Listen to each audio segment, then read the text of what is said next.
Welcome, ladies and gentlemen, to the Mnvl Saturday edition of our broadcast. We are coming at you live with a very special stream today. We have the League of Legends Club Finals taking place. So, a lot of League has been played off stream over the course of this season, as this is one of our club games. But now, all of our participating teams coming together for a short little tournament on this lovely Saturday. Joining me on the cast, my main man, LaFever. How we doing today, Fever? I'm doing good. I'm just happy to be here, ready to watch some League of Legends and enjoy the time. Absolutely.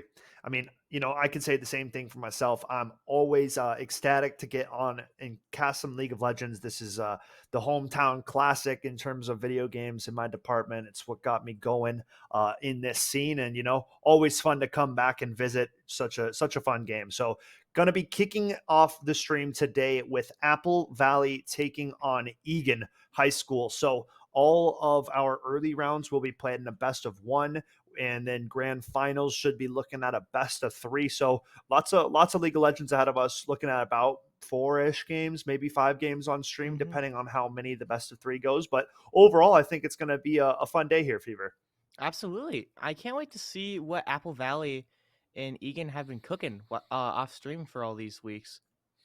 Absolutely. I mean, we talked a lot about some of the kind of upper echelon league teams around the Minnesota scene that kind of took a step back from the club role this season, and it kind of feels like it's anybody's game to come out and take this tournament today. I mean, some big schools such as Minnetonka, St. John's Prep, Washington, right? Like some of these schools that we just talked about their league teams because of how just absolutely built they were, right? I mean, they were some of the main games that those schools were represented in. And now to kind of have some of them missing, it leaves an opening for a new school to kind of rise up and to start to kind of build their ranks when it comes to a League of Legends roster. So I think overall, a lot of these teams should be very motivated coming into today and know that anybody can come out with the victory if they play together right.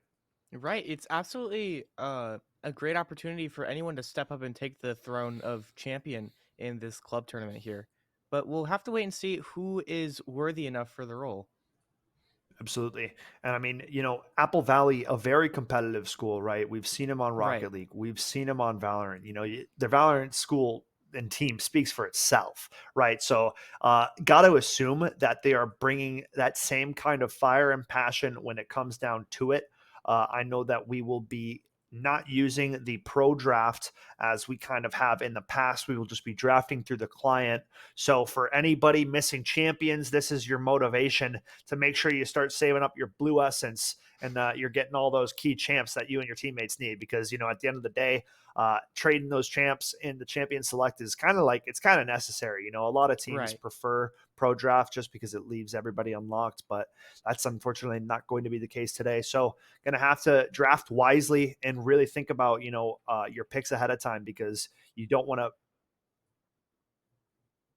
Oh, okay. This makes much more sense now. So we're still going to pro draft right off the screen. And then when we go to the draft, players will just draft in order of whatever they picked. So we'll get that taken care of. Everybody gets the champions they want to play. And then there's no hard feelings. And I think that's probably the way to do it. So overall, feeling pretty good as to everybody going to be able to pick whatever champion they want, right? No limitations in that Right. aspect. And talking about the other team, Egan, you've seen them being very proficient in Rocket League and Smash. So you have to wonder what's it like with League of Legends as well. Yeah.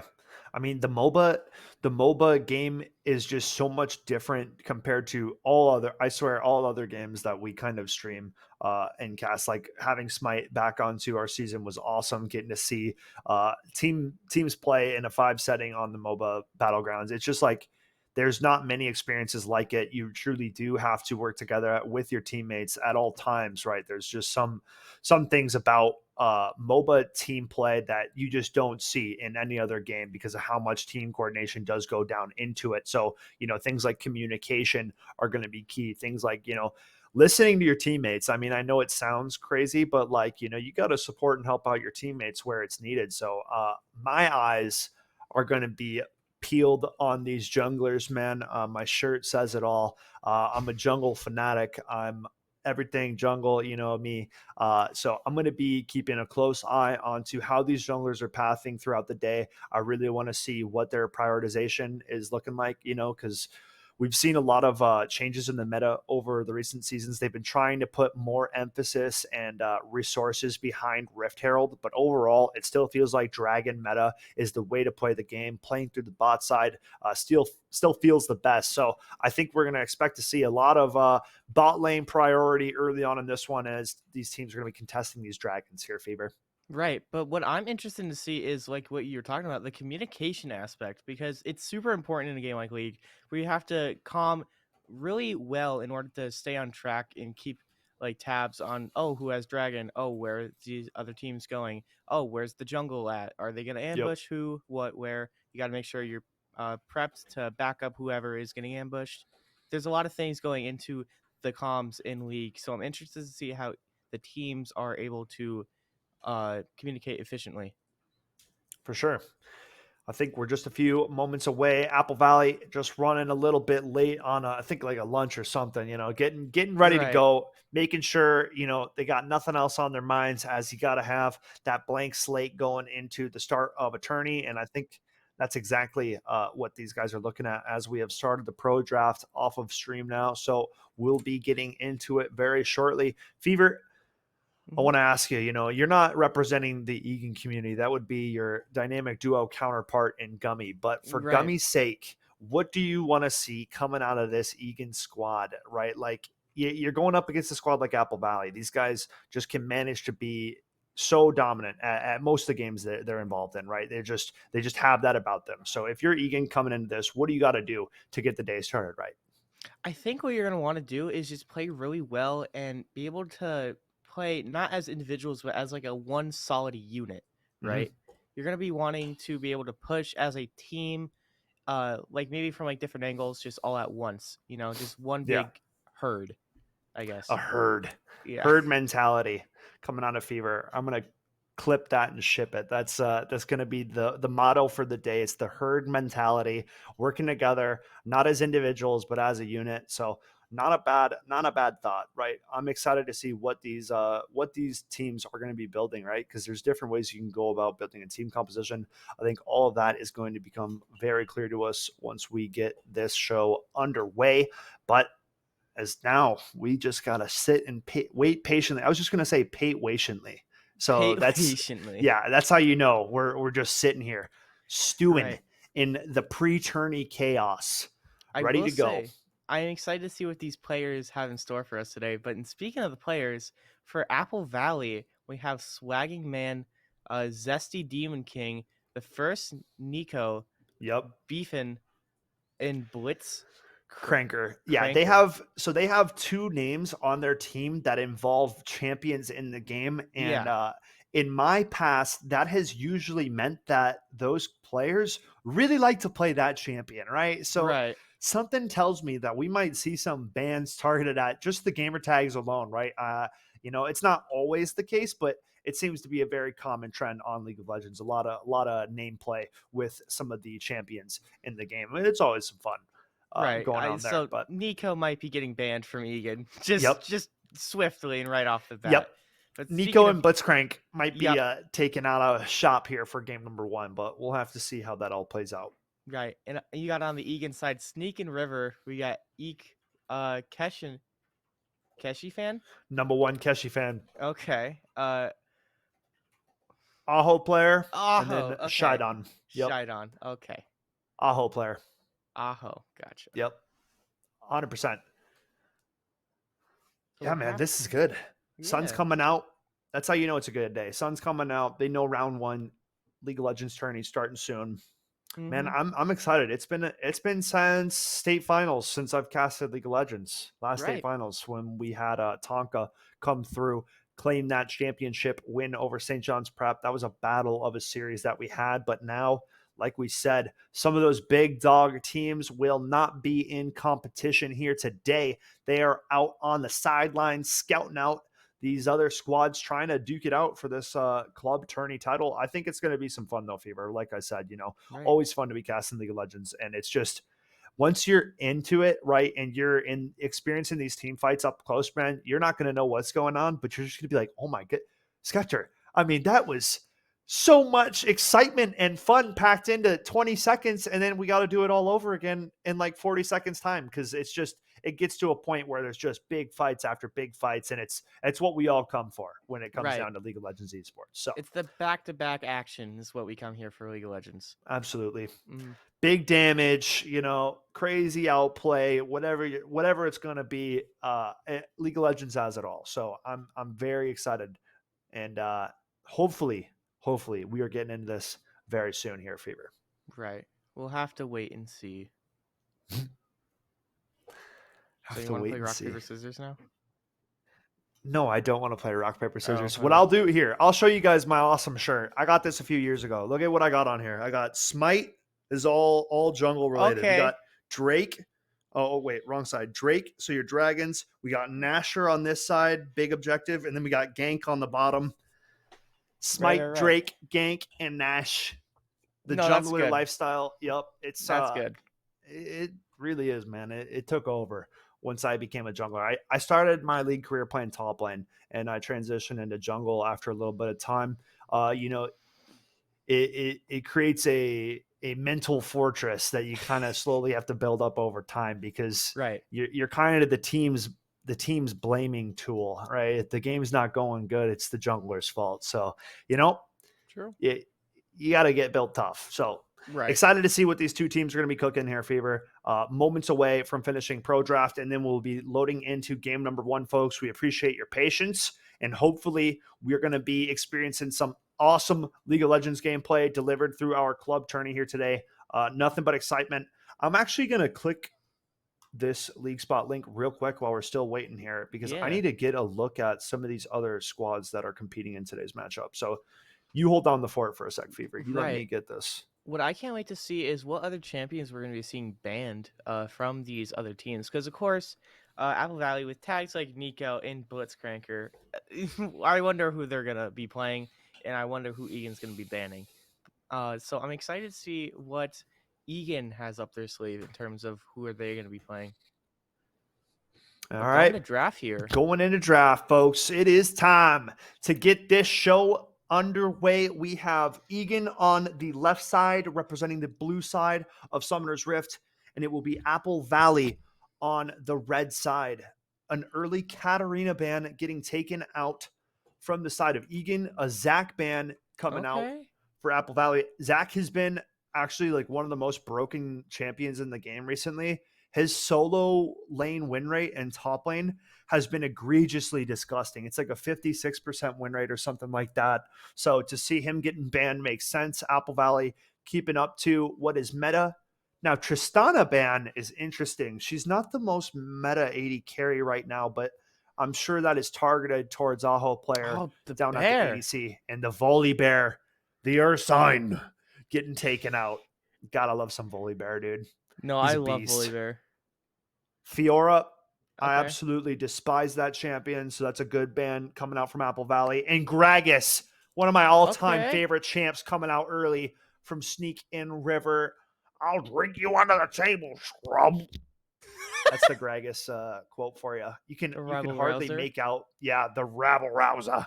You can hardly make out the words that he's saying, because he's got his Okay, kegger with Sheen him. though. Ooh, the Shen coming out. A Mumu hover. So we're looking at big front line on the side of Apple Valley right now with these two picks. Amumu can either be played at the support position or in the jungle. I'm assuming it's just going to the jungle, and I'm assuming that all of our players are just going to be locking in order of what they're actually playing. They do special drafting in what's it called? Pro draft. Mm. They draft out of order, but now we're just going to see everybody locking in what champions they're playing for the game. So See the this Yone wasn't and the way it was drafted Fiddlesticks. in order, but Pantheon. Okay. Pantheon's a good. Yeah. He's a. This is a tricky one about Pantheon mid, because like he doesn't scale that well, but he's a very very strong early game laner. And he could definitely hold his own in a 1v1 matchup against Yone. So what I would like to see is some early support delivered to the Pantheon, because they can chain CC and stun lock the mid laner quite easily with this Amumu Pantheon setup. So Speaking we'll of have to keep our Amumu, eyes peeled about mid lane, but speaking of go for Amumu, it. why is he so sad? He's just a lonely, sad mummy boy. That's just the way Amumu is. You know, he Oh, was okay. almost prom king, but I don't think he was ever the recipient of the crown. And then ever since Oh, then, it's poor just buddy. been downhill. So Poor buddy. Amumu's a sad boy. We see Jinx though coming in from Apple Valley as their fourth pick. Jinx has been Interesting. one of the best AD carries in the game as of recent times. Right. Herself and Zaya are pretty much top tier. I don't know how I feel about the Ezreal Karma lane. Yeah, the karma There's kind of confuses me. She's a great support, but she's better with like a hyper scaling auto attack based AD carry, whereas Ezreal's a lot about ability play and poke and range. The Right. Blitzcrank, like I feel like the two supports should be on opposite teams based on what I'm saying. Like the Karma would be so much better with the Jinx, and the Blitzcrank would be better with the Ezreal. But either way, both comps locked and loaded. Just gonna have to wait on a bit of a spectator delay once we get going into it. But overall, man, I like what I'm seeing. Yeah, no, I do agree with that. The supports do feel a little out of place. Like Karma, I feel like would work better with Jinx's kit. Yeah, Karma, she speeds him up. She can give shield. She's really good for a hyper scaling AD carry. Really good. Right. Um, I love the Gragas pick into Shen. He's actually a really hard counter into the Shen matchup specific. So this is a good look coming out of Egan's top lane side on this pick. I'm still most worried about mid lane for Egan. Pantheon is like he's got one of the best early game kill threats in the game, and his setup for a gank is like it's really hard to match it because he has point click CC. If he gets close enough and he presses W on you, Pantheon's jumping on you, he's bashing your head with his shield, and he's going to Right. leave you stunned there for the little sad boy to walk on over and bandage toss his way into mid lane like Spider Man. So I think it's going to be it's going to be hard, right? Yone's going to Right. have to play this with some actual thought into when he's pushing lane, when he's not. He's got to be very, very aware of where Amumu's positioning is because all it's going to take is one, maybe two ganks, and this Pantheon could get off to a hot start. So overall, I think given how good Jinx is in the current meta, I have to favor the Apple Valley team comp. They Hmm. drafted such a good front line for her. They drafted good enough peeling options to keep her in it. The only concern of mine is that Jinx is legit the only actual threat on the team comp. Amumu as a tank, he's not going to pack that much damage. Pantheon is dangerous in the early game, so you kind of have to get him ramped up and going. You have to get him snowballing, right? If he's not picking up kills in the Right. early game, he's not going to be as useful as the Yone, who scales like an absolute demon. And the Shen as well is just another meatball tank, meat shield kind of guy. So like Apple Valley have put their eggs in the 80 carry Jinx basket, and they are hoping to ride out the late game. And on the other side, you got some good scaling across the board. So like you're gonna have options. Right. So What looking I'm forward to interested it. to see is the Fiddlesticks play and how that's gonna Absolutely. uh be a disruption for Apple Valley because I feel like Fiddlesticks can just kind of take out the squishies really fast. Dude, he's an absolutely terrifying jungler. If Fiddlesticks is not being kept track of, he can absolutely ruin plays, ruin team opportunities. All it takes is one well placed Fiddlesticks ultimate from Fog of Right. War, and guess what? He's in there. Everybody's terrified, and you're taking like a million damage at the same Right. time. It just ends up being a nightmare. So keeping track of jungler is going to be number one on priority list. We are moments away from loading into game number one of our LOL Club tourney, folks. Any final predictions from you, Fever? I'm putting you on the hot seat. I'm gonna be honest. Back to the Fiddlesticks. I feel like he can just kind of unwrap Amumu. I feel like he can just put so much pressure on Jinx. Because I'm assuming that's what he's gonna be going for most of the time. Because For Jinx is, sure. like you said, the main threat on Apple Valley's team. So again, I'm looking at the Fiddlesticks. Yeah, not a bad look at all, right? Assassin, mage, a scary combination, folks. We are about to be loading into Summoner's Rift for game number one of our LOL Club tournament. Egan versus Apple Valley. This is going to be a good one. I We can't are, wait to get started. yeah.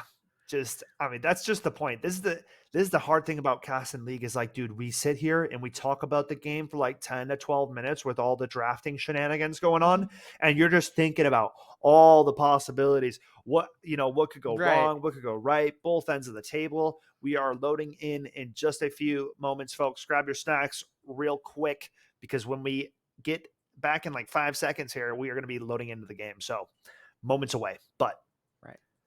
snack time while you got it. Right. Grab some popcorn, put some salt on it, do whatever you want. A little bit of butter, not too much, not too Right. much, just a little bit, right? I've Too much butter, too much butter leads to like a greasy keyboard or something like that. Like Right. you don't want to get down that path. All right, let's keep No, you it don't. let's keep it clean. Let's keep it mean. Right. Grab your Coca-Colas, do whatever you want. Man, the pump fakes. We're Mhm. going. We're going. We're hopefully going. No, not a black screen. Not good. Not like this. All right. We're getting it figured out. We're getting it all worked Nice. out. Nice. We got it, folks. Thanks for the patience. Loading in the game. Let's get it going. There we are. Yo, Well, who's jiggying right now? Okay. you know what's funny, dude? I forgot. It's Blitzcranker. It's Blitzcranker 4, you know? Of course he Oh! picked Blitzcrank. Yeah, why did they ban him? I don't know. I'm assuming they banned Nico. Well, the Nico player is actually name changed because there is no Nico name right now. Oh. Oh, yeah. Here we go. Apple Valley going for a full man invade. They were spotted on a ward, though. So, going to go ahead and back on out. Right. We don't want to get caught whacking here. Ping's This coming is what out. I like to see, moving as a unit. Yeah, early invade, never a bad idea. Team's so used to seeing those kind of plays, though. So they did drop a ward that spotted out Apple Valley, looking for an aggressive early game play. Right. See Blitzcranker on his jaw. I love the animations of him. That's an awesome Blitzcrank skin, too. Right. He's just waddling around. See the karma here?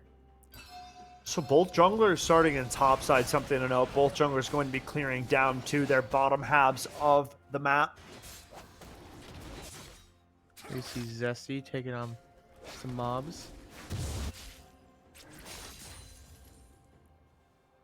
Got Keshi swagging in a little confrontation, you know.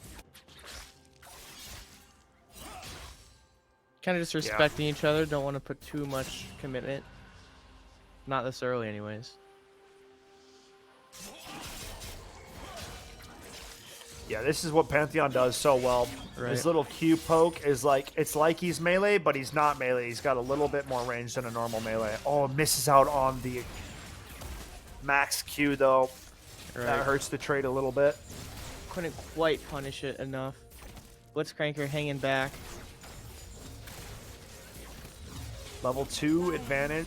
Now quickly matched up. Karma misses the Okay. ultimate Going Q. in. Exhaust onto the Jinx. Fight looking in favor of Apple Valley. Heal used by Aho player. And in the end, just going to be an exchanging of summoner spells. Good trade by the Pantheon. Number one Pantheon. Keshi fan trading aggressively now. Going into the W, he's looking to but apply dropping the low on pressure. HP. And that's Keshi fan Looking to going down get for it. first blood. Nice. Pantheon closes out. Ooh, Zesty Demon King. Nice There hook from he the is. Blitzcrank. Ezreal with the E out. Flashes out immediately as well. Karma with the follow flash. retreating. Fiddlesticks flashes into mid lane. Pantheon shields off the damage and out play coming through. That was like a total of like 5 flashes burned in the span of 5 seconds. Yeah, no, that is insane, util. Man, oh man. Apple Valley holding their own in the bot lane. A nice trade. Zesty Demon King shows up for a gank and forces both bot lane flashes. So now, early driver's seat in favor of Apple Valley. For sure. I mean, we talked about it before, but with the ganks on on Apple Valley, it's gonna be hard to combat it.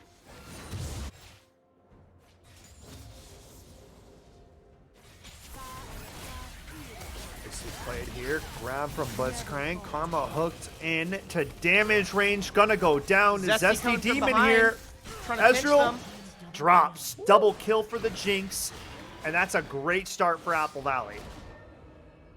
That's what you like to see.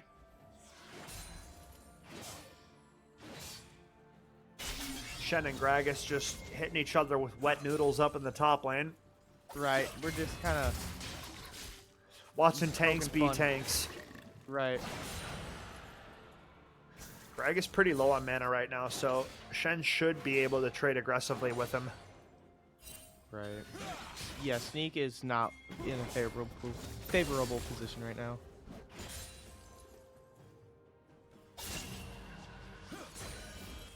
The Pantheon applying pressure as always, though. Just those little pokes, man.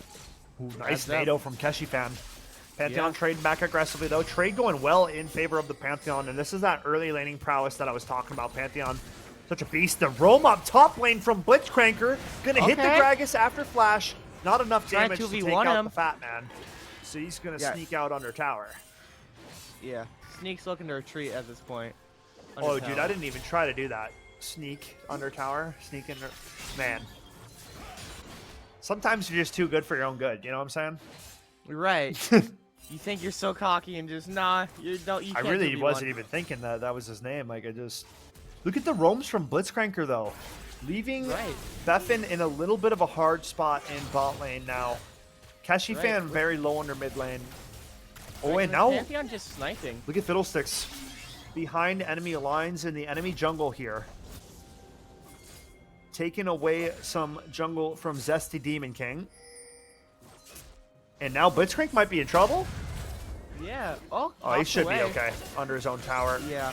Might be able to hook one of these guys under. Fiddlesticks! Oh, there you go. Yeah, that's exactly why you can't be there, buddy. Yeah. You're going to get caught out, man. Killing spree for the Jinx. I mean, such a nice hook. More. Oh, the ultimate in from Pantheon! Pantheon coming in Jinx for backup flashing now. on to this. Karma Snipes goes one. down. Yeah, bro, this is just clean up city. Apple Valley up 6-1 and counting. Give it over to the Jinx for good measure. W gonna be good for it. The zap comes through. Beffin absolutely terrorizing this Egan bot half of the map right now. 4-0-1 start for this Jinx, man. This is gonna get ugly. Yeah, no, Jinx is on a roll right now. With the Pantheon help, it's insane. She's such a good hyper-scaling AD carry, too, so all it's going to take is a back after they get this dragon, Hextech Dragon, claimed by the side of Apple Valley. 2K gold lead in building as this AVHS squad is really starting to find themselves in the early game. Right. You know, Egan's kind of fallen behind in gold, like, even without the dragon. Yeah, falling behind in kills, falling behind in CS a little bit, right? You can see the minion kill numbers. Big advantage on Beffin on the Jinx right now. It's scary. That was a great ultimate in from Pantheon, too, on that bot play. With Gragas here, just slowly trying to... Ooh, look at Fiddlesticks on the flank. Level 5 to Shen's level 7. So not an excess amount of damage. Body slam gonna land on top. Flashes the cask and will get out safely. Right. Fiddlesticks, very powerful, but kind of a glass cannon. So having to retreat there. Aho player going aggressive on the Blitzcranker. Okay. Still very good on mana, though. Blitzcranker looking for the hook. Nicely buffered by the Ezreal E. And now Zesty Demon King going for an invade. He's in a 1 versus 2 as Pantheon still not here yet. Demon King going to have to flash out of this one. Pantheon looking to just support him from afar. Trying to pull out some snipes. Not a bad idea for the invade, but you got to make sure you have lane priority and your teammates can help you out. As Yone dashing onto the Amumu. Ignite to drop him low, but Yone goes down. Pantheon just coming in for the clutch save. Shen ultimate as well. Fiddlesticks trying to run for the hills, going to get stunned up. A taunt could do it, and that's it. 8-1 Apple Valley shredding apart these Egan defenses. Dude, it is insane of how quickly they can take out these Ian defenses. Once you get a couple kills, man, that gold lead, it's a snowball effect, man. Right. You see the item advantage. You see how much more damage Apple Valley is cooking with. They're up 4K. We haven't hit the 10-minute mark yet, Fever. Right. It's insane. And Jinx is looking to get a little bit early level lead as well. Jinx has on that these level bot lead. players. She's up 1 right now. And she's probably close to buying her first item when she goes back to base because of how much gold she's sitting on. And when she gets that, Right. you're going to really see the damage start to ramp up. Absolutely. She's going to be a powerhouse.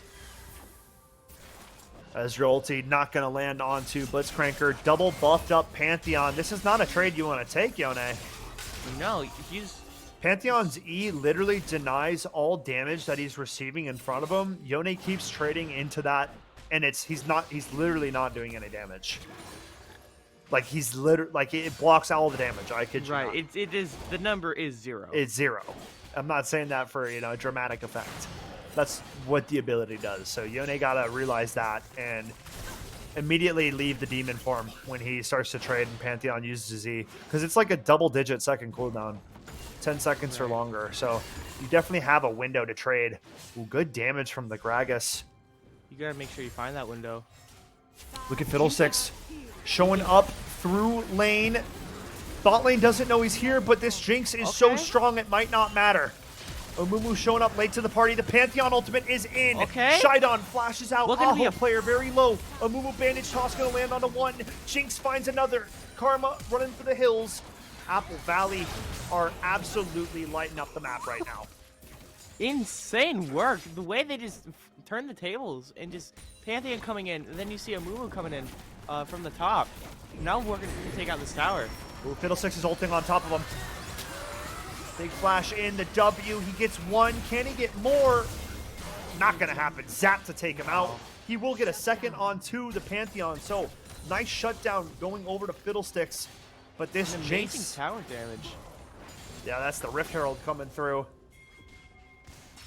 Great stuff. Pantheon gets Yone gets 2 plates of gold in the mid lane. So that's essentially a kill's worth gained back. So a very good sequence of events coming out from Egan. Now Blitzcranker roaming up to the top side.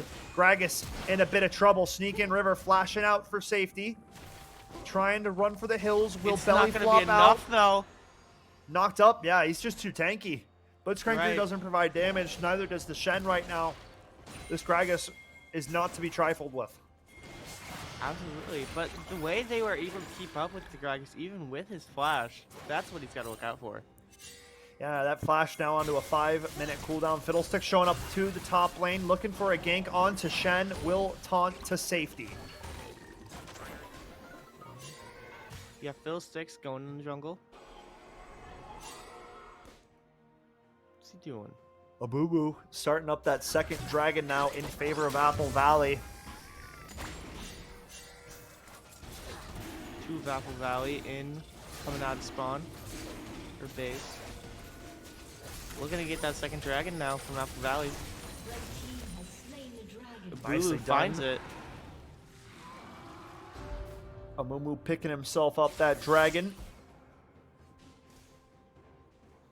Now they get speed, right? That was Chemtech. So that one provides, I think that one's, dude, I'd actually have to go look at what Chemtech is again. That one might be move speed out of combat. They changed them a little bit, so. Holy nice dude, Fiddlesticks Jinx ultimate. is just wiping away these health bars. Blitzcrank gonna Holy. drop. Nice Shen ultimate in on top, and now a little bit of overkill.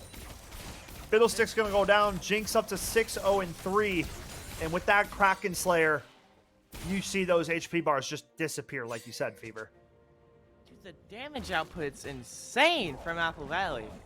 Dude, yeah, she's 6-0-3, and Pantheon 6-1-3. So the 2 threats that Apple Valley wanted to get all the kills and money, they have done so.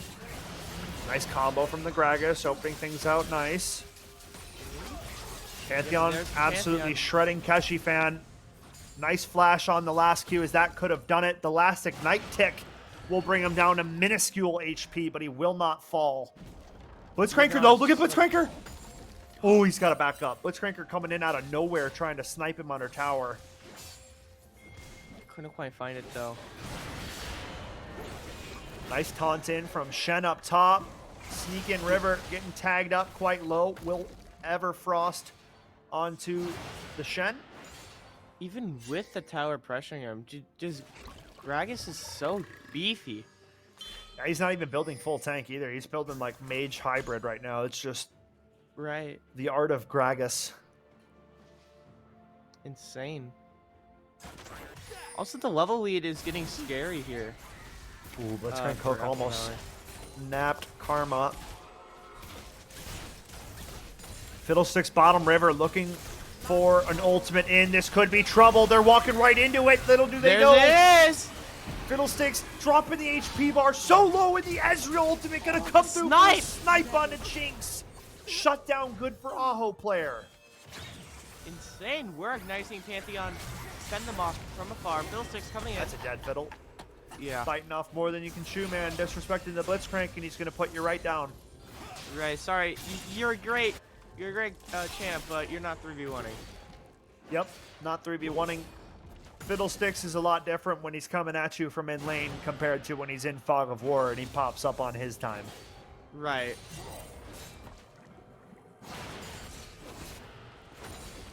Getting me another Rift Herald, though. Yeah, I mean, it's been neutral objective domination from Apple Valley so far. They've gotten the Dragons. They've gotten both Rift Heralds. This game has really felt like Apple Valley have been in the driver's seat from start to finish. Up 4K gold still about. They've always had a gold lead ever since the first dragon. Egan just really hasn't had a chance to catch up. Now they're still fighting. There's definitely still a possibility to get back into this, but right now, Right. with the current status of Beffin on this Jinx, 2 levels on the enemy Ezreal. Nice flash hook onto the Karma. Nice hook. And that's money from Blitzcranker. Absolute money. This tower's gone. Rift Herald coming in for tower 2. Fiddlesticks ulting in over tower, though. They've seen this before. But He the does Rift so Herald, much though, damage. yeah, the Rift Herald taking out the tower.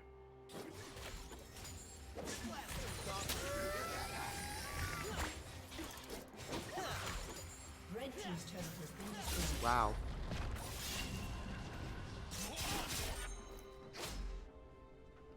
Now Apple Valley coming out of base here. Looking to recall, looking to reposition. Flash in. The Shen ultimate is good. Fiddlesticks going again by himself behind enemy lines, and he gets absolutely punished for it. Man. I think that's the big difference that we've been seeing in this game here, Fever. AV have been making the plays together, whereas Egan have been going for the individuals. Right. Pantheon flashes in and absolutely nukes Karma. Pantheon looking to try and take him out. Not quite, though. Going back. See Blitzcrank. Trying to get some cheeky levels. Getting some wards down, trying to get some access and vision as to where this Fiddlesticks is moving to.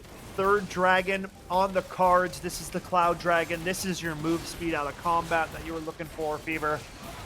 Apple Valley gonna be on Soul Point here very early into this one. Right. The whole squad pulling up for this dragon. Now they're all together. Apple Valley trying to make a play on this enemy team. Red buff now. They spot out Fiddlesticks. Aho player going for a runzy, but he's not going to get out in time. The Super Mega Death Rocket to take him out. Fiddlesticks ulting on top of Zesty Demon King, and he goes down to the fish bones as well. And this Jinx is way too strong. Way too strong. She just Thanos snaps the health bar. Yep. Just clean in half. Channeling back though.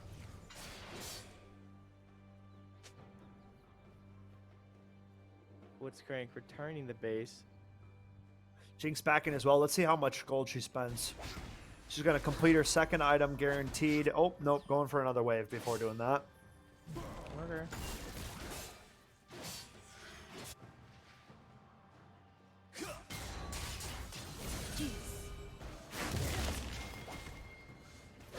Get some nice levels from Zesty.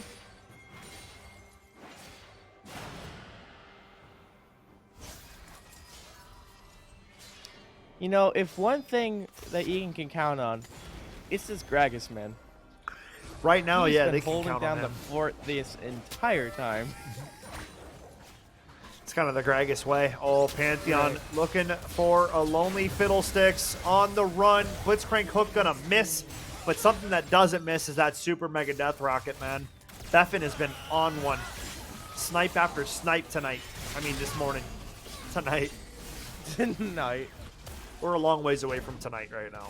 It's only Yeah. 12:49 there, big guy, so I gotta rein that one in. They just started. Yeah. We're moving Gragas as a unit, looking jumping out to out. catch this Gragas out. So Apple Valley are posturing for very early Baron control here, setting themselves up for success. Have complete top river control, and they're just going to start this Baron up immediately, wasting no Right, time. taking out the Pantheon, not the Baron. tankiest of subjects, so definitely want somebody else to get in there. But look at Jinx just absolutely shred this Baron. I don't even think that Egan's going to get here in time. No, they will not. I don't think they want to contest it just for how much they're being able to take it out quickly. You see what I believe Fiddlesticks just eyeing them. Alrighty. Well, Baron Nashor has been claimed. The first Baron buff power play of our club tourney finals begins now. Apple Valley well in advance. They are up 6K gold and counting. And now looking to make some closing moves to really, close out this first game, right? Right, like they're up 12 kills. They're up so much gold. Almost 5K. Ooh, okay, Gragas. Getting his tower, finally. Team's turret has been destroyed. Right. A little late to the party, but hey, he got there in the end. Yep. And that, since they're behind, right, it does give a little bit back of bounty gold to the team behind. Some comeback gold, if you will. So nicely done by Sneakin' River on the Gragas to get his team some gold back. Now only about 5K of a gold lead, roughly, give or take. So Right. still behind, but not out of it. They just need the perfect fight. They need to eliminate that Jinx before she can get shielded up. There's a lot of variables, yes, but that Jinx has to go if Egan wants to have success.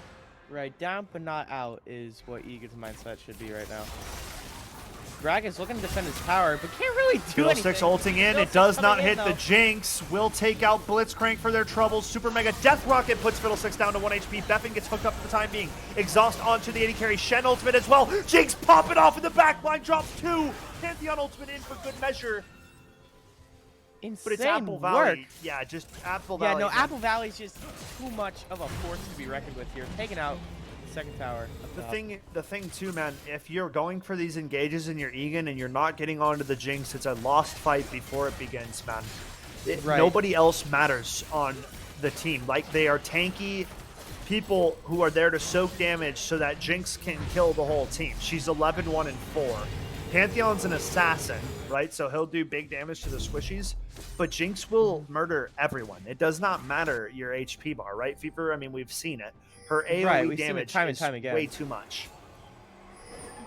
No, they need to start targeting the Jinx. Second in command there would be the Pantheon, I'd have to say. Fiddlesticks has to be positioned onto the Jinx with his ultimate. This is already a dead man, this Yone. Yeah, Alone. we're just not seeing it. Yep, not grouped up with his Egan teammates, and that's going to cost him. Here we go, Fiddlesticks over the wall. Jinx positioned as far away as possible. Right, This Egan should trying to be snipe Soul. this Dragon. This should be Soul. That's Fiddlesticks dead. No more smite for Egan. Dragon Soul has been claimed. Right, and Mumu being able to clutch it out. I mean, dude, Apple Valley's just taking everything from Egan. There's no contest from Egan. They're really just running away. Yeah, they're just not running really putting away. much of a fight. Which, to be fair, it's like I get it. Jinx Pantheon's scary, but still, like you can't let him do that, man. Yeah, it's one at a time, man. These stagger deaths are what are going to be the death of them. Because Right. now Gragas is gone. Their strongest frontliner, their strongest player on the squad for 30 seconds. Apple Valley some time to work. For now, they're going to head out into the topside jungle and take away more from the Fiddlesticks. Right, in like 20 seconds, we could be seeing Apple Valley trying to close this game out. I mean, yeah, this Jinx is just doing so much work right now. Right, it's insane. You're also seeing great things from a Mumu just going in from the support side. Yeah, in general, bandage them. In general, I'd say like, you know, we don't have the game plan for Apple Valley, but we could see it based on their draft, and boy, have they delivered upon the game plan for this first game. Right. They really they really came here and set out what they were planning on doing. And that is dominating. Yeah, very, very strong start in opening into this game. Yone going for a recall. Blitzcranker trying to get there in time. Not going to happen. Yone does get back to base. Now waiting on Elder Dragon to spawn in, I believe, for the side of Apple Valley. Right, they're just playing the waiting game at this point. But up 16 kills, though. Egan is shaking in their boots. Yeah, it's not a fun place to be in right now. No, it is Egan not. shoes. It's still doable. Don't get me wrong. Right. It is still so doable. But getting caught out one at a time like this is not the recipe for success. No, it is not. They're just going to be Oh, Beffin's alone, though. They let the Jinx get caught. It doesn't matter, though. It doesn't matter. Yeah, no. It does not matter. Beffin is going to do his thing. Yeah, there's the... It doesn't matter. It doesn't matter. For a moment, they had the Jinx caught out. They just were not close enough together, and that's kind of been the downfall of the Egan side. They're close, but they're not close enough together to make the play together. Right. Jinx was below half HP for the first time, and I don't know how many team fights, and nobody damage-wise there for follow-up on the Egan side. Right. Every Apple Valley member was just there to support her. And this is going to be second Baron buff getting ready to go over to this Apple Valley squad. And I think we're reaching the closing moments in this game number one. Going for the second Baron of the game here. Look at that HP Apple bar. Valley is just shredding through it like a hot knife in butter. Look at that. Baron Nashor being taken by Apple Valley here. Nice bandage toss onto the Fiddlesticks, who's now running for the hills. Look at those rockets. Dude. Jinx is on one. Nice. Oh my goodness. I mean, the spear from Pantheon almost drops Aho player. Insane. It's looking Pantheon's like it's going all for over. blood. The flash bandage tosses in. Gragas up next on the chopping block.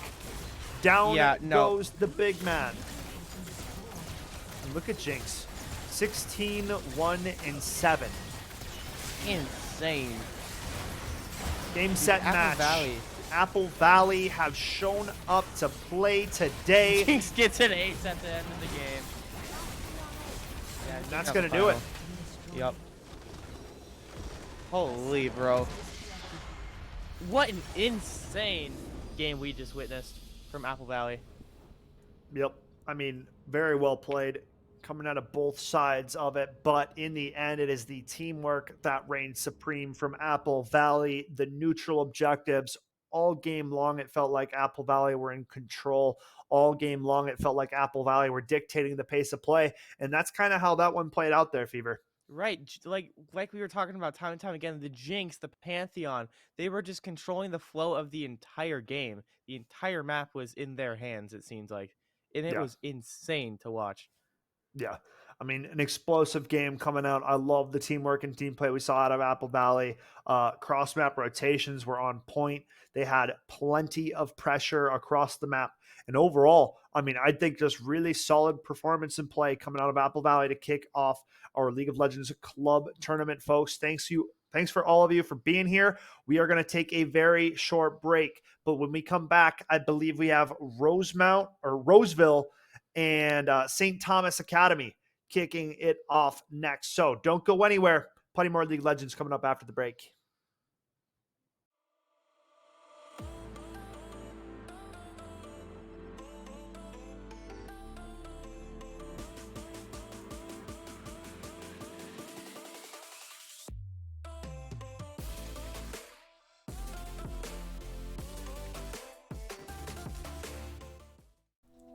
Here at Concordia St. Paul, you will have the opportunity to earn a degree, make lifelong friendships, and play a game you love on an esports scholarship.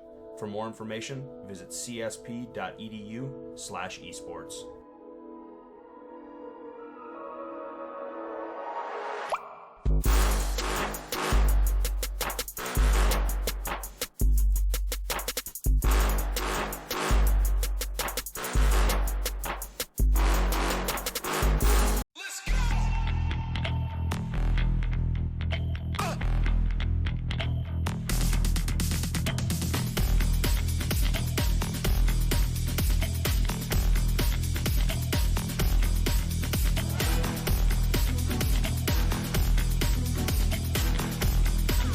He just draws it out a lot more. Yeah.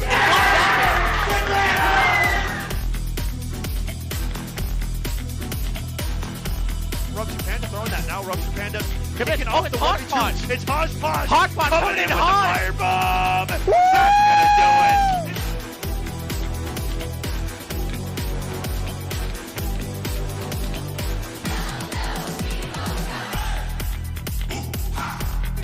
Can't allow a freebie like that to close out a game that's been as tight as this one. The shot! Not gonna land it. The rebound denied! Are you serious?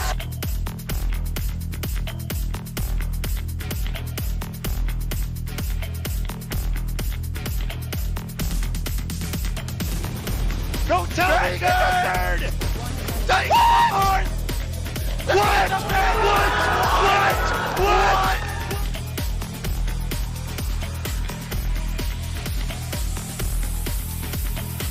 Wait, he might. Wait a second. Oh my goodness. He has it. What? What? From what? He's running out of mana. Oh. But he's still bumping him.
Welcome back. Oh, Welcome back. I alt tabbed for a second. Let me fix that. Yes, we're here. We are good to go. For a second, I couldn't see anything, so I had to make sure we were good on my end. But now we are ready to go. We are getting things sorted out for our second round of our tournament. This will be our semi-final round. We will be kicking off round 2 with St. Thomas Academy taking on Roseville. And these rosters are looking kind of familiar, Fever. I'm actually Yeah. recognizing some of the names here from the state tournament this last go around. So Mr. Chair, a player to watch for, definitely have seen some things out of him. And I mean, it wouldn't be a League of Legends game if we didn't have more champion names in the gamer tag. I got Right. Lucian coming out for the side of STA. That's one of the OG 80 carries in the bot lane. He got reworked a little bit actually recently. So he's kind of like, he got changed because a lot of people were actually playing him in solo lane, mid lane, and he was just dominating everybody. So they changed his passive so that it like requires a supportive type of champion to be with him to like heal him or shield him to get an empowered shot. I don't know. I'm digging way too deep into Lucian for no reason right now. Let's get back on track here, Fever. St. Thomas Academy taking on Roseville. I believe St. Thomas Academy had a bye and they were already sitting in the second round. If I am incorrect, I'm sorry. I'm not trying to take any away from you guys, but I believe that they started in round 2 and it was Roseville that found a victory in their first game of the day. So, I mean, dude. Looks like you are correct, though, with the bye. Yeah. Yeah. So, Mr. Chair, if I'm not mistaken, I'm pretty sure this guy was like absolutely dummying teams from the top lane position. Like he picks Yeah. hard carry. I could be mistaken, but I'm thinking I remember this right. I think he picks hard carry champions in the top lane, and he just starts doing what that Jinx did from last game. Just doesn't hold anything back. Yeah, it just starts racking up the death count, right? Like there's, Okay. So definitely going to have to keep our eyes peeled on that top lane matchup. That's the one name that it's just sticking out to me. So I got a feeling and my heart's telling me I got to say something about it. All right. Mr. Chair. Okay. So Mr. Chair is the one we got to look out for. Okay. I'd say so. With Mr. Chair on Roseville, we got Hey Wolf, Toke, Hout Das Kind. How das kind? Yeah. In Flappy Pants, which I like that name a lot. Yeah, Flappy Pants. That's a name already. Yeah, that's a name. That's a name for sure. All right, I'll take over for St. Thomas Academy. We got Roman Noodles. We got Let's Go Champ 12, all caps, keep in mind. We got Freak It. We got Evolution or Evolution. I guess that's like the play on that, but 1, 2, 3. And then we got Big Boy. 2, 3, 1. Big Boy. Big Boy. Yeah, dude. If he's not locking in Gragas, we're going to have a few words with Big Boy after the stream. But I mean, actually, there's a few supports you could lock that would be considered Big Boy. I'd consider Braum Big Boy. I'd consider Alistair Big Boy. Who else we got down at bot lane in terms of big boys? If you still got the champs, yeah. Give me some more big boys you can see at bot lane. I'd say Udyr? Blitzcrank could count as a big boy. He's a pretty big chested man or robot thingy. I don't know how to pronounce this, but Udyr? Udyr, yeah. Udyr. All right, he's a jungler. He's a big boy though. He's definitely a big boy. That's a Master Shake champ right there. The deer. Udyr. Dude, Udyr got reworked, and I think Haywolf actually played Udyr back the last time I saw them playing, because I'm almost positive I saw an Udyr get played last season when we were streaming weekly games, and I'm pretty sure it was Haywolf that was the pilot of that Udyr. Not getting my hopes up just yet, but Udyr has been lots of fun since his rework. I mean, the dude became like a C- tier champ, and he kind of got bumped back up into high B, low A tier, in my opinion. That being able to break out of any CC in his new enhanced bear form is pretty baller. The new Phoenix stance is way better. I just think there's a lot of great adaptions that they kind of did with this new Udyr. It seems like Riot very good at reworking old champions and kind of making them good again. Because one of the big problems with games like this is the power creep, right? Where you have old champs just kind of get overpowered. Lost in the sauce. Yeah, they're Right, like exactly. they're But so then Riot comes in. outdated. And then the new champs are just they have every single thing in the game and they can go invisible. And yeah, like it's just yeah. So Yeah. some of your favorite OG classic champs getting kind of thrown into that, mixing them up, sprucing them up a bit, if you will. But Mhm. overall, I think that they've done an excellent job with most of their reworks. Fully Bear rework is also just completely baller. That dude's a beast now. Mhm. The Earth sign. One character I'm really looking at is Barum, Who? or Braum. Yeah, Barum? Braum. Barum? Dude, these Braum. You're good. You're good. Braum. Braum's actually, fun fact, the most recent release champion when I very first started playing this game, all the way back in season 4. That's ancient times. I guarantee most of you guys weren't even playing games by that time, bro. I'm talking old school. Okay. League of what season Legends, what it season used are to we on look now? like, dude, we're on like 12, 13, or 14. Oh, We're up okay. there. Yeah. I Okay. started playing a while ago. Yeah, Back okay. when I was your age, Fever, or younger. So Well, like, dude, this game has come a long way. Brahm's an awesome support. He's one of my faves. I'm actually gonna shave my head after the stream and go bald and start rocking the Brahm yeah, I was gonna mustache. say you're gonna have to grow a little bit if you want Grow that a little bit. stash. No, I gotta grow like this if I want to be Brahm, man. He's a big man. You get big man with a big shield. I love him. Also, Yeah. Bard is another big boy Bard. that I'm Yeah, looking at right Bard's now. an interesting fellow. Yeah. Always going on journeys looking for his little meat friends.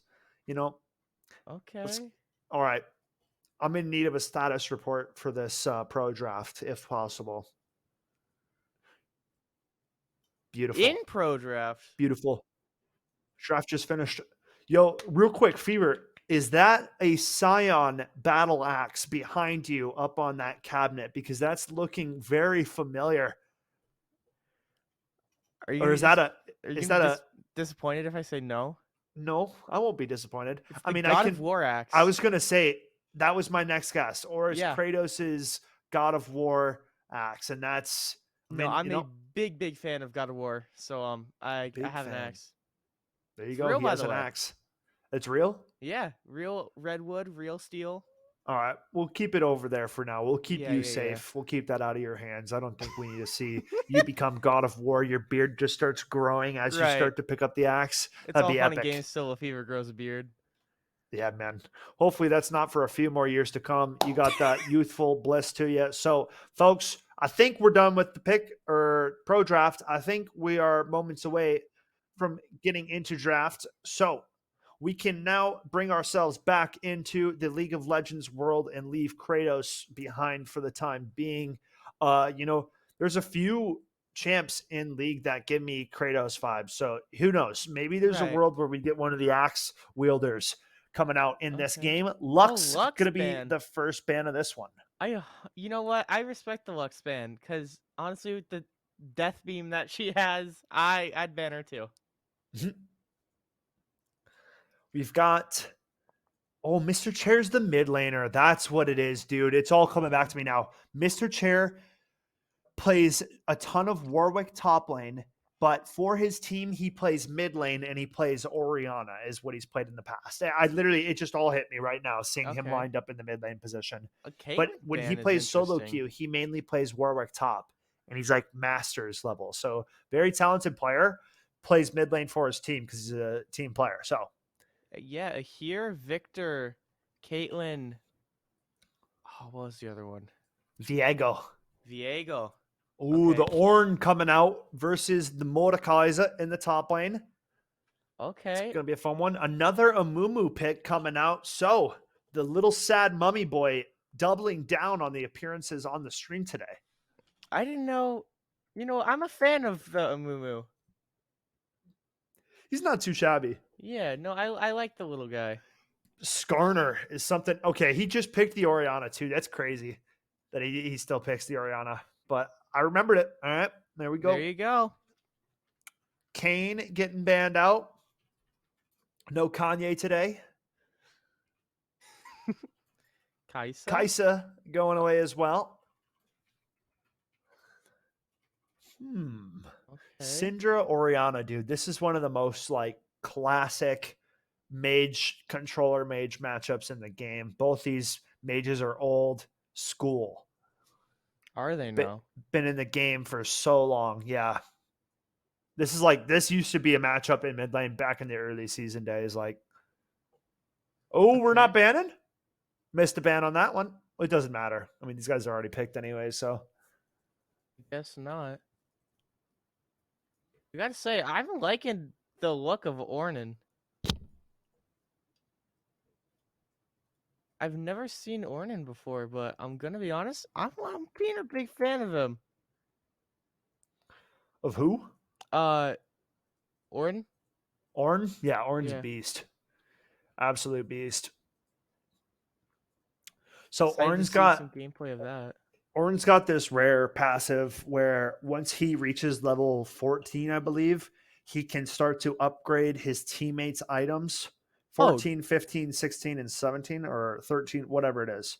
He can dang. upgrade 2 of his own items after they've already been completed items. And it basically gives him a little bit more stats, a little bit more damage, if you A little will, bit more etc. oomph. Yep.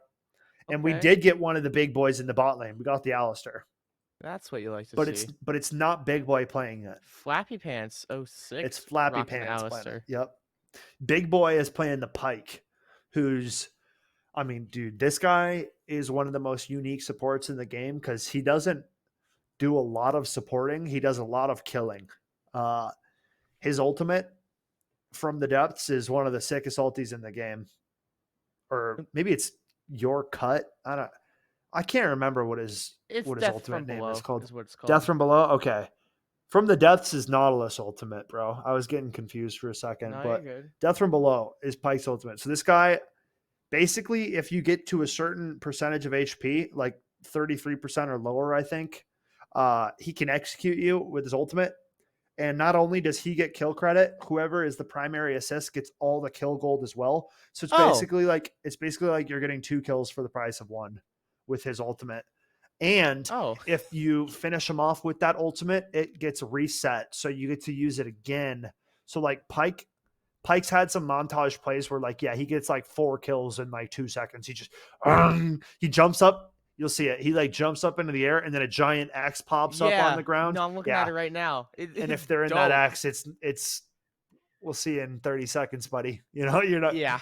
not making that one. So Yeah, wait Pike's half definitely a minute. fun champ. Okay. No, Pike's looking really interesting. Again, I love the Amumu pick. Yeah, Mumu's not bad. Good front line with the Orn. I think, we'll have to see how bot lane's going to play out. Pike is interesting.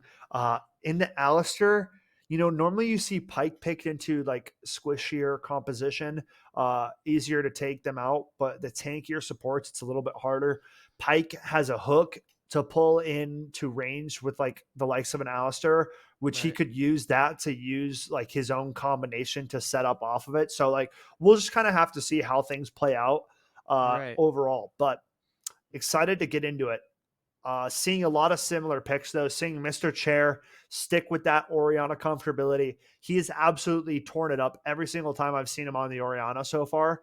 So as far as the mid lane matchup goes, I hope that they have done their research because Mr. Chair got one of his most comfortable picks he could have asked for. Right. And I will say, on Roseville's side, it seems like they're going for like more of a ranged approach.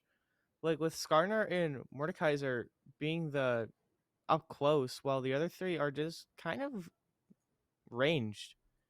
Because you see Varus and Oriana just being super sniper heavy, if you Yeah. will. Super pokers, right? Yeah. Poking from a distance is So I'm something that they're curious to both really see good at. early game if we're just going to see them dominate because of that, where they can just take out cheeky damage and cheeky kills like that. It's definitely something we'll have to keep in mind. I think top lane is going to be a bit of a stalemate between Ornn and Mordekaiser.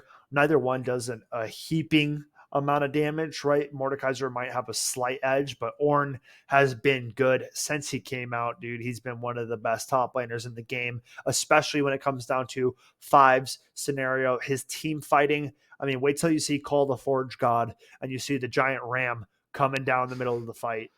And then Ornn pulls out the big horn, and then he headbutts that ram back the other way, dude. It's just, I mean, Oh yeah, I see it. yeah, he's a beast, folks. No, I 10 see the seconds. ulti. I like it. I like 10 it. seconds before we get into this one. Roseville taking on STA. Both these teams fighting for a club finals appearance. It's going to be hectic. It's going to be a lot of fun. We get ready to get into game number 2, semifinals action. Just a minute.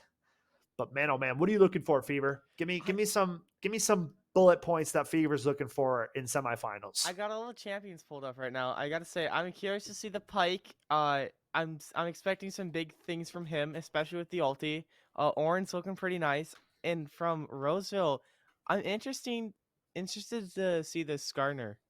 Yeah, I mean Because Skarner, dude, is looking like a big can be threat or potential very much so. threat. Very of much just for so. how much damage he can dish out. He doesn't get picked a lot either. He's more of a niche champion. He has a lot of CC provided in his kit. Once he gets to ultimate, that impale ability is quite spicy. Grab your target, drag him on back with you, and we'll go from there. But as you can see, both our teams loading up, getting ready to get this show underway. Okay, but Moo Alistair. Yeah, I was just about to say, can we bring up Moo Cal Alistair? Bro, what a yeah. banger skin. One of Alistair's, Alistair is just hilarious. He says, you can't milk those. This skin too, I hope this guy does it. You have a taunt and like he just hits the cowbell on repeat. He just stands there and starts cranking the cowbell. Okay. So I'm hoping that Flappy Pants, whenever they post up on their 5 point and they're just watching for any kind of invades, I hope that we can get a little bit of that cowbell. Yeah, no, I'm excited to see that. Gentlemen, I got a fever, and the only cure is more cowbell. That's what I'm talking about. I'm also liking the Pumpkin Prince Mumu. Yeah, I got that skin. That's a baller skin right there. Yeah. All right. What's going on? The Void. Here we go. Oh, there we go. Now we're cooking. Flappy Pants. Oh, Mr. Chair, A Wolf, and Out Das Kind. Representing the side of Roseville. There we are. There's Moo Alistair. What a guy. Dude, I'm hoping he does the cowbell. Like, every Alistair does it. Like, come on. Come on, Flappy Pants. Wait till he stops moving around. He's over by the red buff, and he's going to hit that cowbell. Mm-hmm. He's recalling right now. Did he miss something? No, he's just... Come on, give us the cowbell, Alistair. Wait. Oh, he dropped the word quick, and now he back to swap to the Oracle lens for scans. Okay.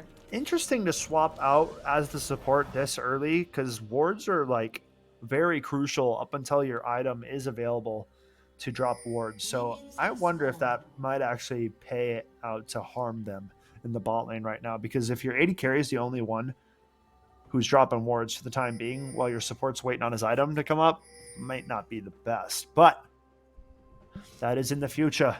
Only time will tell. Here we have it. Evolution, let's go champion big boy. Getting ready to take on blue buff to kick out this one. Both junglers starting on the bottom side of the map now, whereas last game both junglers started top side, pathing to the bottom. Interesting to see the change. Skarn taking out red buff, going to move that into his Krug camp. Flappy Pants and Toke getting on down to the bot lane. And this was a very solid bot lane for this Roseville squad. These guys have done a very good job together over the course of their laning. Okay, yeah, you see Flappy Pants and Toke here. Just kind of chilling, you know, waiting. Like looking for a hook. Bone Skewer not going to go quite yet. Mm-hmm. Evolution not wanting to commit to anything yet. Scat of the week, not going to hit. Mr. Cherad getting some good poke from himself, though.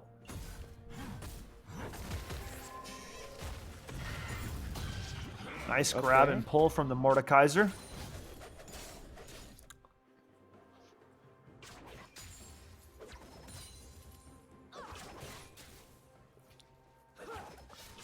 Yeah, but we're seeing Evolution here take a little bit more damage than he'd like to. They're trying to find some chip back.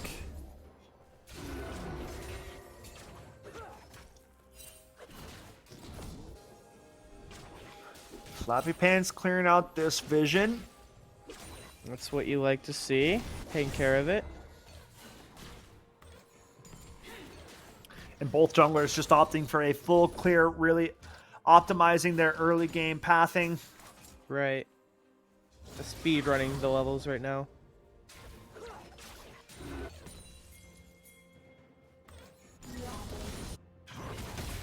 Good damage. Amumu coming up top lane for a gank. Mordekaiser knocked up. Flash out immediately now. Trying to Stunned help out up. Ornn. Lots of damage going down onto him. Might be able to get out Amumu. safety. Second bandage toss is good, though, and it's going to be a first blood found for the side of St. Thomas Academy.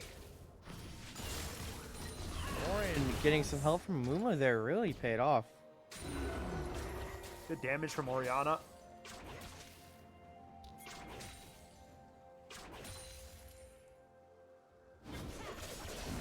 Alright.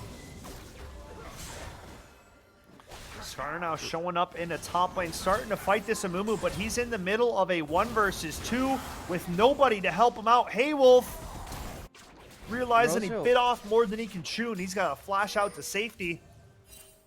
Right, Rosso just kind of looking for any pick they can get right now. Is it just me or are they getting a little antsy?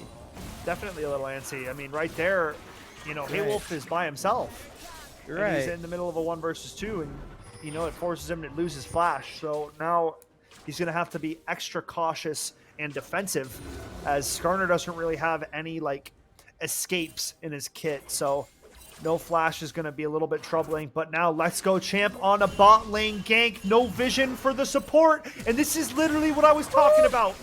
You trade out that ward early, and it comes back to haunt ya. Roseville bot lane are in trouble. Now the Moo Alistair. Flash is out. The Bone Skewer back in. Alistair knocked up for a second. Gonna get out safely. And Mr. Chair gonna get a kill in to freak it as well. Okay. Man. Wow, what a great lead already. A little bit of a gold lead, 1 kill difference. That's a good kill for Mr. Chair to find, but it's more so a consolation prize as his bot lane goes down.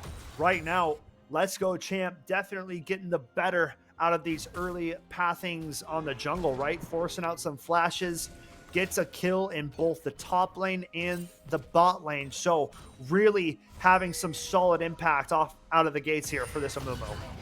Right, it's great to see that they're just using their resources really well. Okay. Ornn trying to start something up, not quite though. How's the level difference though?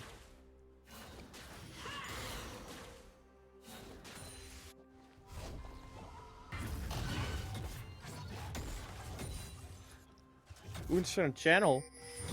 Not quite committing though. Seeing the Mordekaiser level up scares him. Yeah, this is just kind of a stalemate right now. Ornn doing a great job in the CS department, up about 20 over his counterpart in the Mordekaiser. So Roman Noodle's doing a really good job up in the top lane so far. The first dragon though. It seems like STA. They're starting it out. Enemy junglers headed towards topside and Haywolf, so it seems to be a free dragon that's going to be handed over to STA to start this game out.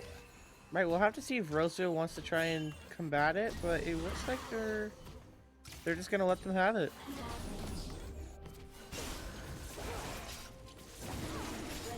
There you go. Nice dragon found. Severe taking it.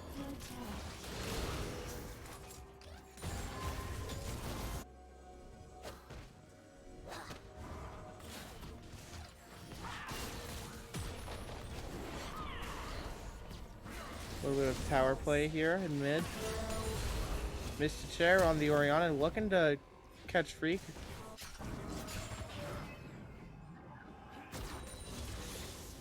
And good clearing coming out from this bot side of the map. Oh, freak it. Very low in mid lane. Let's Go Champ trying to look for Mr. Chair, but he has Haywolf to back him up. Miss Oriana doing a great job in the early makings of this game. Nice engage coming out from Alistair. The corruption onto the Sivir. Alistair drops very low, but in the end will find the Sivir. Let's Go Champ gets taken out for a double kill to Mr. Chair, who's absolutely tearing apart the mid lane matchup. They're just doing insane work on the Oriana. The Oriana's just better, man. Efficiency is key with this Oriana. I mean, the trading has been immaculate so far. The farm department is looking grand. And I mean, they already got tower to half. Yeah. Syndra's big thing in her kit is the Scout of the Week, and freaking has missed it a few times on Mr. Chair, which completely opens up the trading immediately for Oriana to capitalize, and he's done it every single time. So Freakit really needs to start holding on to his Scout of the Week, and he needs to stop using it for no reason. Because the second that that's used, like Mr. Chair could just walk up with no threat of being stunned, no threat of even really being damaged because of how behind Syndra is so far. Right. Let's Go Champ taking out blue defense or blue buff.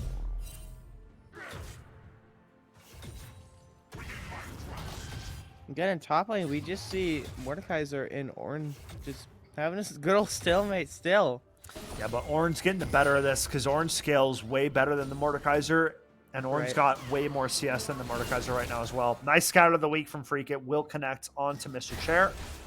But look at the trading, man. It still doesn't matter. Goodbye. Yeah, bye-bye. Yep. I mean, this is... Mid lane is, they're in need of switching, or they need to switch this Syndra and the Ornn around right now. Otherwise, Mr. Chair is going to continue to expose this mid lane matchup. Haywolf trying to come in and this is take tower gone with Mr. Chair. Here comes I Herald. don't think it's quite no, it's gone. Oh, it's gone. Oh, that's yep. Yep, it's gone. Herald. Goodbye. Bink. Mumu just watching the tower go. Mumu showing up. Really challenging this? Well, he's just going to take it out, but he doesn't realize that, yeah, they're still here, and now he's dead. So, yeah, and Freakit is too late. Freakit can't help this. Yeah. She could try, but you're going to die too now. Yeah, and, yep, back to base. At this point. Yeah, so right now, Roseville are absolutely blowing the doors off of this game, Fever, because we were close 2 minutes ago. We are no longer close. Yeah. You've seen a 3K gold lead and with 5 kill difference. Mr. Chair is going to be one-shotting people once he goes back to base here, so just be ready for it. I will say, one thing Ornn's doing really good is playing around Death's Grasp here. Like, okay, other than that one, he hasn't really been getting hit a whole lot by it. You're right. Oh, call the Forge God. Stay on the top lane fight. Nice ramp onto the Mordekaiser. Nice into the Death Realm we go. Ornn trading back into the Mordekaiser. Now, dashes his way back into the fight, but Ornn running out of mana. Alistair diving into the bot lane. Pike trying to dash under tower to get back to safety. 4 people under the tower. There's nothing you can do, Evolution. This Roseville team starting to roll through the map. I mean, it's what we're talking about first game and pregame. Just the snowball effect is huge, and we're seeing it right here with Roseville. My goodness, this is a clinic being put on by this Roseville squad right now, Fever. Absolutely. Ooh, Let's Go Champ will get one back, though, for the side of STA. So a much-needed kill to go back over to the side of St. Thomas Academy.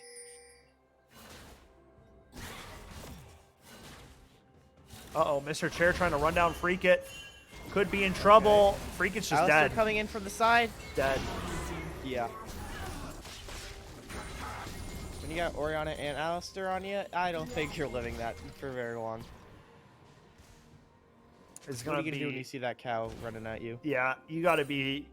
Syndra needs to be running away before they get that close to her, but I don't think was looking at the mini-map.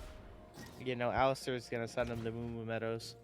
Yep, the Moo Meadows, where all the great cows go before hitting the Mickey D's diner. The Moo Meadows. That's good stuff. Good stuff indeed. Yeah, Flappy Pants though taking out some words. Well, I'll tell you what, Flappy Pants will not be going into the Moo Moo Meadows since he's sitting on 3 assists right now, no deaths. Right. This cow is sticking around. Absolutely. Ooh, a Moo Moo Flappy trying to Pants looking gank. start something. A Moo Moo trying to gank Mr. Chair. So we'll see if the CC can land. Flash bandage toss gonna miss.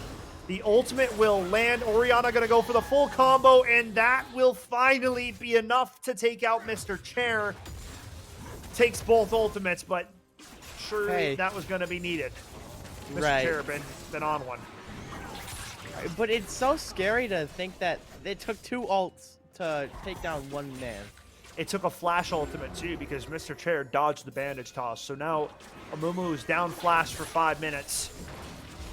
Flappy Pants gets tagged up, will pop the ultimate ability.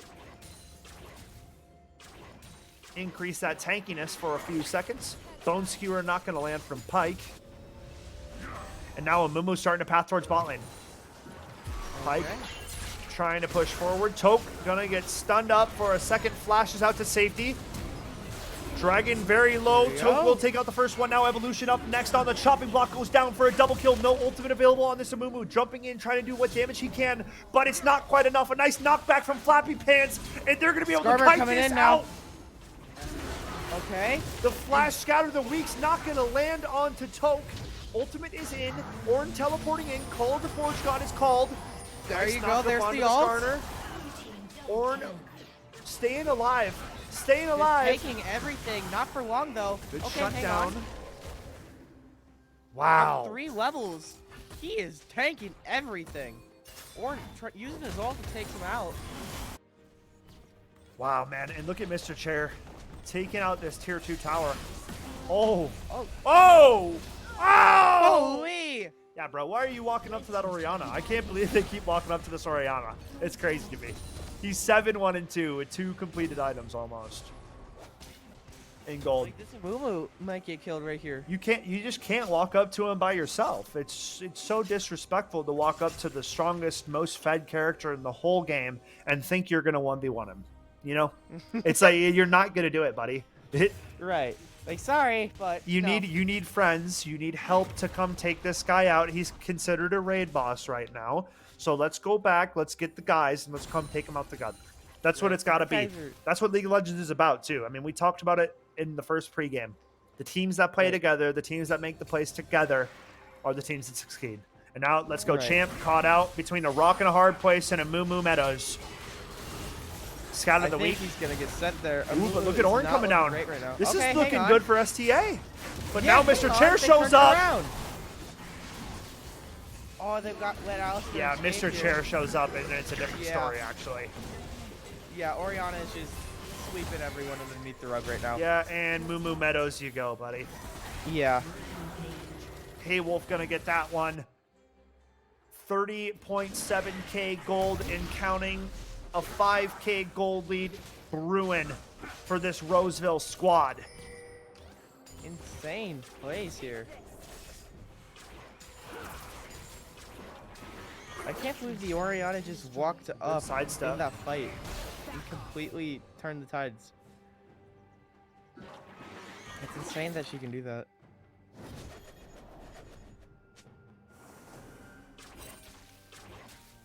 Yeah, Cloud Drake. Just a little under a minute here.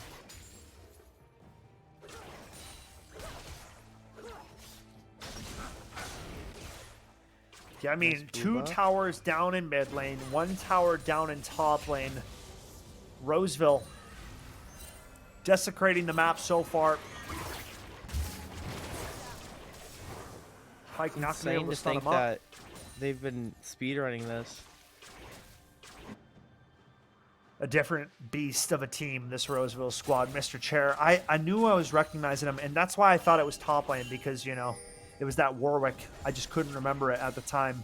But his Orianna gameplay in mid is just as scary.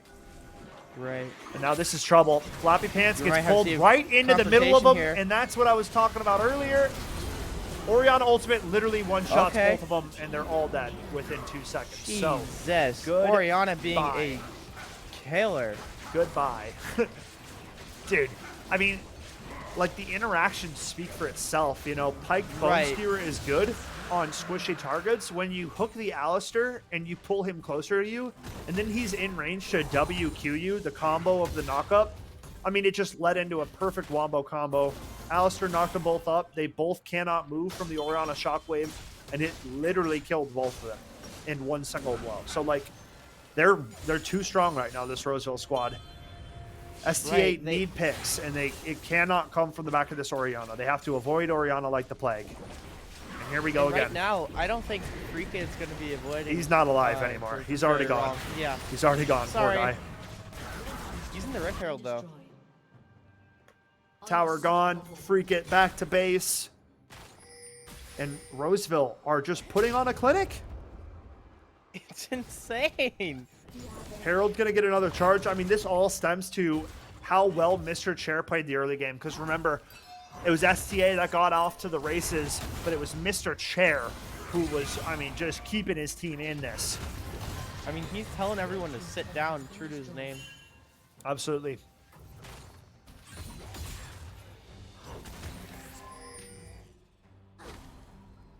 Mr. Chair takes out his 4th tower of the game. 2 bot lane towers, 2 mid towers. And Roseville up 10k gold. Wow. Maybe 9k, you know. Mordekaiser in trouble. Orin gonna have to flash out. Oh, nice death grasp. Dragging Ooh, him there back you on go. in. The Skarner ultimate impale. And Orin is going bye-bye. Killing spree Yeah. for Toke. To think things were looking so good for STMA at the beginning. Yeah, it was a hot start, but in the end, you know, that mid lane Right, they couldn't really hold being it. the difference right now.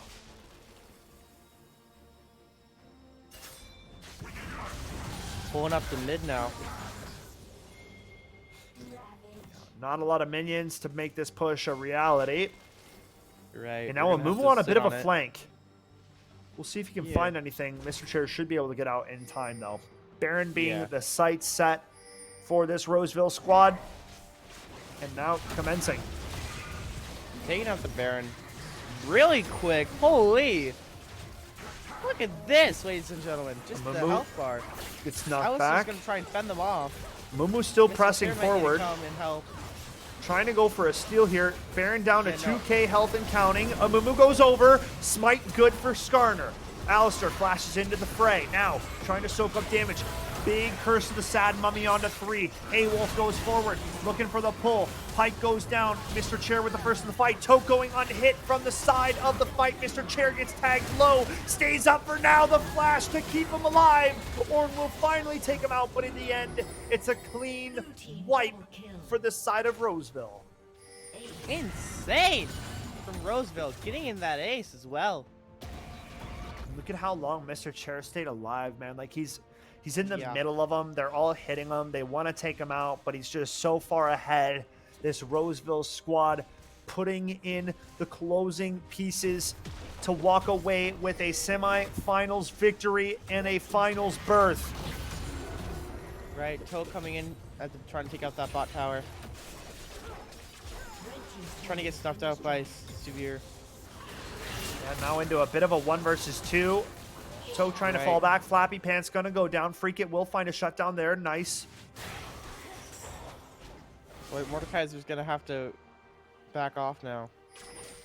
He's running for the hills. I don't know how long they're gonna chase, but that slowly Honestly, dies they're off. gonna chase him forever.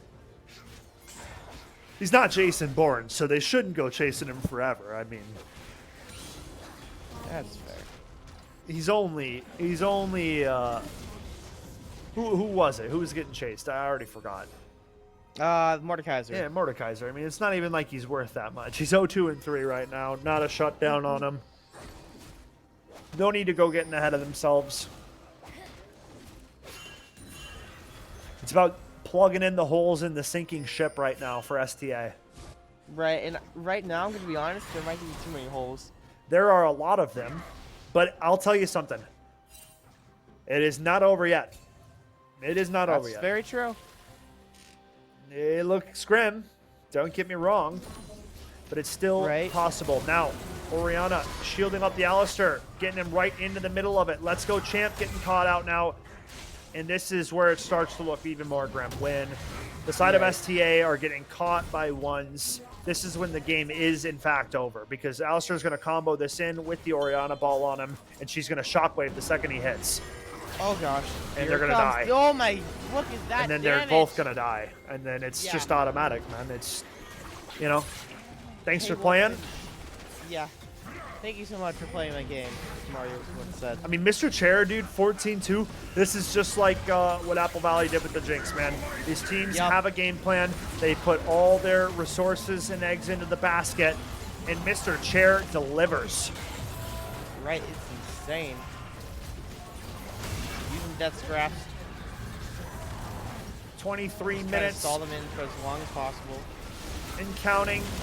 Roseville about to close out the show. Just padding the stats while they still can. Yeah, curtains fall with Roseville taking the dub, taking the victory.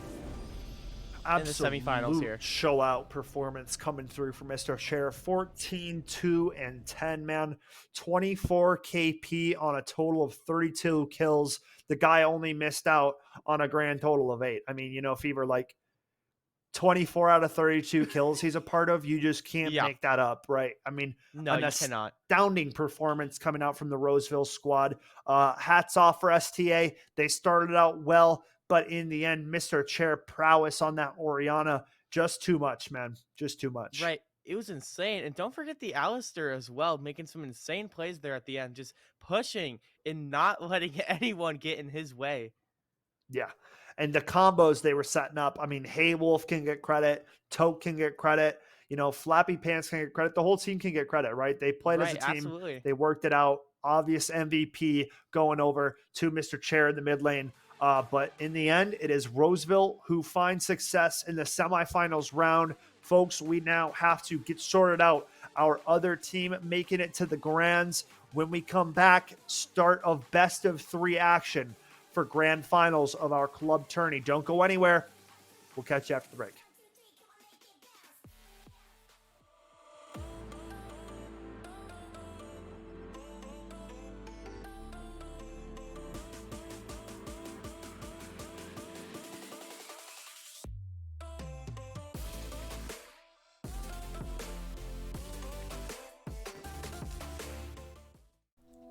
Here at Concordia St. Paul, you will have the opportunity to earn a degree, make lifelong friendships, and play a game you love on an esports scholarship. For more information, visit csp.edu/esports.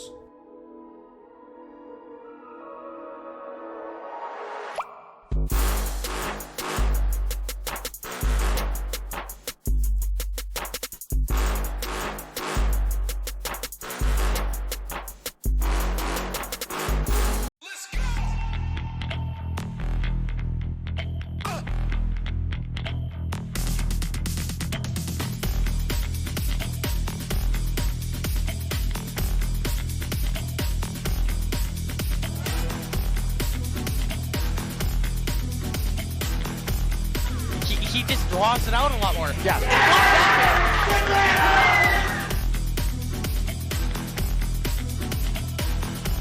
Rupture Panda throwing that now. Rupture Panda kicking off the Hodgepodge. It's Hodgepodge. Hodgepodge coming in with the hot. firebomb. That's gonna do it.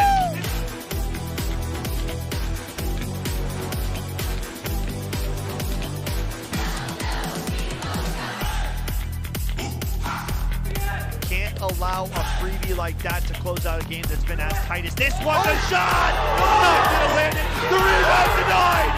Are you serious?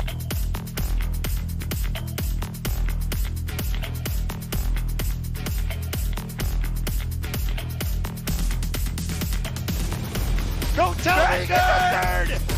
Thank fourth! What? What?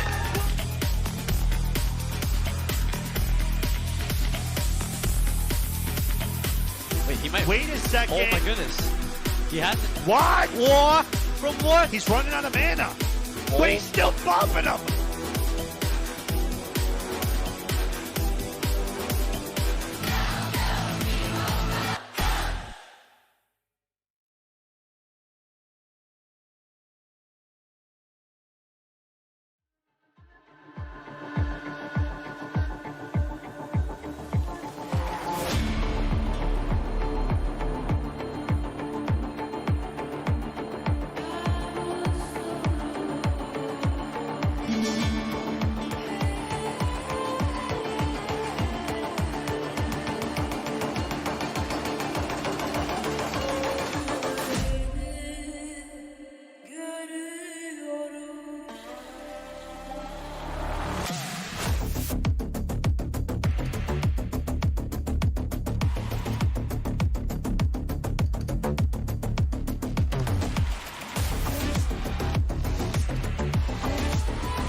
So hold our heads up high and beat the drums, do what we love.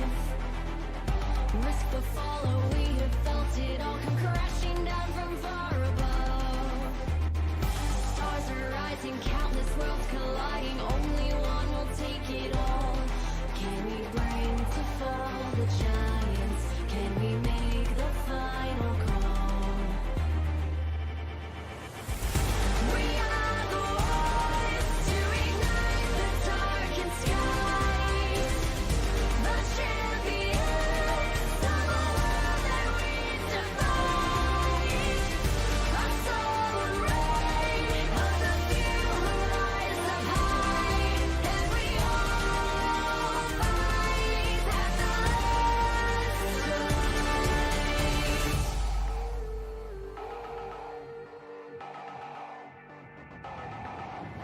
Hearing voices from afar, join the madness when the curtain falls. Risk it all, hold nothing back. Seize the day, we must attack. Stars are rising, countless worlds colliding. Only one will take it all. Can we bring to fall the giants? Can we make the final call? We are the ones to ignite the darkened skies. The champions of a world that we defy. A solar ray of the few who rise up high. And we all fight at the last fight.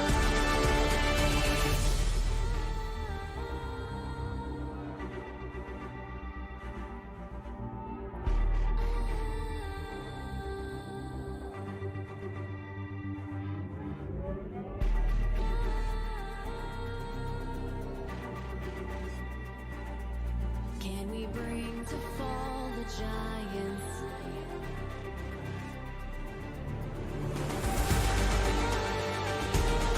Can we bring to fall the giants? Can we bring to fall the giants? Can we bring to fall the giants?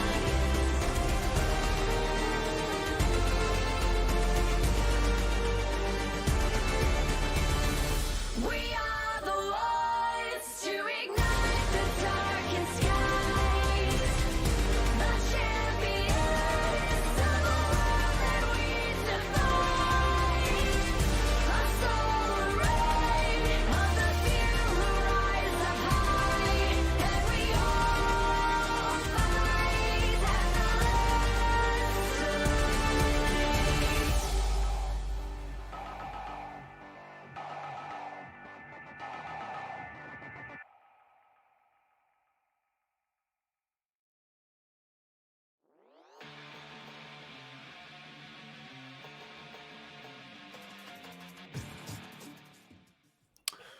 Welcome back, ladies and gentlemen. We have our final two teams of this LOL Club tournament. We are down to Blaine taking on Roseville for our grand finals. This will be in a best of three format. We have already finished the pro draft section, so we will just be loading into the draft.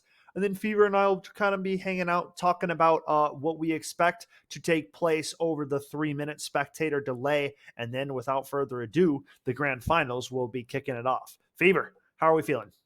I'm feeling excited. I can't wait to see what these teams have in store for us in grands. I'm excited to see the interactions between the two.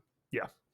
And I mean, we just saw Roseville absolutely wipe the floor with St. Thomas Academy in the semifinal. You know, it was close for a little bit. St. Thomas Academy got off to the right foot. They were making some solid plays, but in the end, it was really that play from Mr. Chair and Haywolf in the jungle that kind of just snowballed across the map, right? The Rift Heralds, we saw it all. So looking ahead into these grand finals and looking into, this pick ban, do you think Blaine let Mr. Chair get that Oriana pick? If they're smart about it, no, to put it bluntly. Right. But we'll have to wait and see. Right. I've seen Mr. Chair play mid a lot, and I believe I've seen him play Oriana almost every time he's been playing mid lane. So Oriana, and I think Anivia is the other pick. So we see the Anivia ban right there. If they're going for just straight up banning Mr. Chair, I would say that is the absolute best way to go forward with this strategy. He was without a doubt the main threat on this team last game. But that Oriana still up for grabs as of right now. Right. We'll have to see if they choose to ban it. The Udyr ban coming through. Interesting. The Victor ban comes through to close out, leaving Oriana on the table. How Scary. sticking with that Mordekaiser just as he did last game. The To be Jax pick. expected. Jax. Okay. It's a big pick there. Definitely can do some work against the Mordekaiser matchup. The Trundle pick, I love it. That's a fan favorite of mine. Viego, another very solid jungler. Trundle might get the better of the dueling in that 1v1 there. Mr. Chair goes for the Lissandra. Oriana on the table, not gonna bite. Lissandra being the pick for this one. Karma. I wonder why no Oriana. Well, there's a chance that they didn't pick it in the first 3 and that it got banned in tier 2 rotation. Because this isn't the order that they drafted on Pro Draft. You got to always remember that. There's a chance that, Okay. like maybe Oriana's this next ban. But who knows? Okay. Akshan getting taken out. Interesting to see. And there is the Oriana ban. So yeah, they Okay. did save his pick for rotation 2. That's why there's 2 more mid lane bans on that second end. Kennen, the Okay. final ban from the side of Roseville. The Jinx taken by Blaine. Saw that Jinx do some incredible stuff. We'll see if history repeats. Same bot lane, same top lane. Only difference going forward is the mid lane and jungle picks in this game for the side of Roseville. Blaine rounding out their composition with a Thresh Jinx in the bot lane, Karma in the mid lane, and Trundle Jax. Overall, some interesting compositions here, Fever. You have great split pushing prowess with the Jax. You have great dueling with the Trundle. Karma is an amazing enhancer that can pump out a bunch of damage from mid lane. She makes 2v2ing really easy. So I think we'll have to keep a close eye out on Mr. Chair's performance in the mid lane because he's been very dominant on the Oriana so far. So catching him on Lissandra could be interesting. It could be. I'm excited to see what Karma's all about. Because you see the mantra be really important. So I'm excited to see how that is worked in here. Well, we saw Karma down in the bot lane support position 2 games ago, and now to have Right. her being flexed back into that mid lane, I think kind of shows what Karma really is capable of. She's a flexible champion. She can be put and even into top lane, right, if played right. But for now, we will be seeing her piloted in the mid lane, going up against Mr. Chair's Lissandra. So it should be an interesting matchup, right? A lot of good things playing out here in this draft. Viego's a great scaler, kind of opposite of Amumu being that tankier frontliner. Viego kind of being more of a brawly style agent, looking for some executions with his ultimate. And Viego's an interesting one. You're gonna like this. He after he takes out an enemy champion or gets an assist on it, he has the ability to become that champion. That's like his passive Oh. ability. So you will see Yes. you will- Sovereign's domination. Yep, you will see enemy champions that were on the enemy team quickly become on the good guys team for a second because he kind of just becomes that champion, gets their move set. It's like his little unique thing about him. So very, very interesting in that aspect. Viego hasn't been seen too much since he got nerfed down a little bit, but overall, still very capable of getting the job done in the jungle position. However, his counterpart being Trundle is interesting. He's one of the better duelers, I would say, in terms of junglers. The guy can take your stats while he's fighting you. When he chomps you, he gets a percentage of your AD, and he steals away some of your damage. So he gets stronger and you get weaker just from him fighting you. That's like, Right. So, you thought you were in a fair fight. Troll says no. No, he's not. He's cheating the entire time. Yeah, time Another to thing- troll. Right. Another thing Trundle gets to do that I'm looking at that's really cool is that he heals when he kills. Yep. Pretty much. Or when someone dies near him, he just straight up heals. Yep. Yep. So Trundle's that's scary to yeah, say the least. yeah, he's a beast. He's a beast. Definitely looking Mhm. forward to seeing how the jungle is going to play out. We saw both games. We've had match jungle starts, right? Both junglers have either started up in the top half of the map, clearing down to bottom lane, or they both started in the bottom side of the map, clearing their way up to the top half. So, with the matching starts, it really kind of limits the options for the junglers when it comes down to it because they both meet up at the same spot. It both kind of leads into a, hey, this is my crab. No, this is my crab. Whereas if you get a little bit of a mixture, right, you can get a jungler starting on opposite sides. It leads to more variation in the pathing, leads to a more of an unknown factor into who will be getting ganked. So, Fever, closing moments before loading into grand final game number 1. What are you looking for? I'm excited to see what both teams have in store, but what I'm curious is, are we going to be seeing Jinx be as dominant as before with the other team? You know, that's a question. I really don't think we're going to see another performance like that because 18 kills on an 80 carry is absurd. Like, it's basically game over if that kind of scenario is going down. So, for Mhm. Roseville's sake, they really don't want to see another 18 kill Jinx. I will say that this Roseville bot lane felt a lot more solid than the bot lane we witnessed earlier in Egan versus AV. But all of that will be answered shortly as we are loading into game number 1 of our grand finals. Thank you all for being here. The time is now. It is Blaine taking on Roseville to crown a club champion. Oh, I thought we were going Me too. for a second there. It looked like we were good to go. I was like, all righty, let's get it going. Right, Get nah, the into the hands to void we cooking. go. It's all good. I can't Absolutely. wait to see how some of these um abilities play into each other though. For sure. Like, give me some specifics. What are you Like I'm most looking at like interested about? Karma in like the mantra She build. can, so her ultimate, she can enhance every single one of her abilities to an Yeah. ultimate status. So it like cracks out a new ability. Her mantra Q is going to be the most damage, most dominant one you're going to see. Mhm. Her mantra W is when she puts that like lifeline beam to an enemy, she heals a ton from it, and she Mhm. also will root you once it comes down and is finished. Oh, okay. Yep. Interesting. I wonder if Lissandra is gonna be just as effective as what was the other pick before? For Roseville. Oriana. Oriana. Because my gut says no, but I'm excited to see if I will be proven wrong. Just loading on in. Mm-hmm. Sometimes it takes a little second here. All right. You do got like what, 11 players connecting all at once? Yep.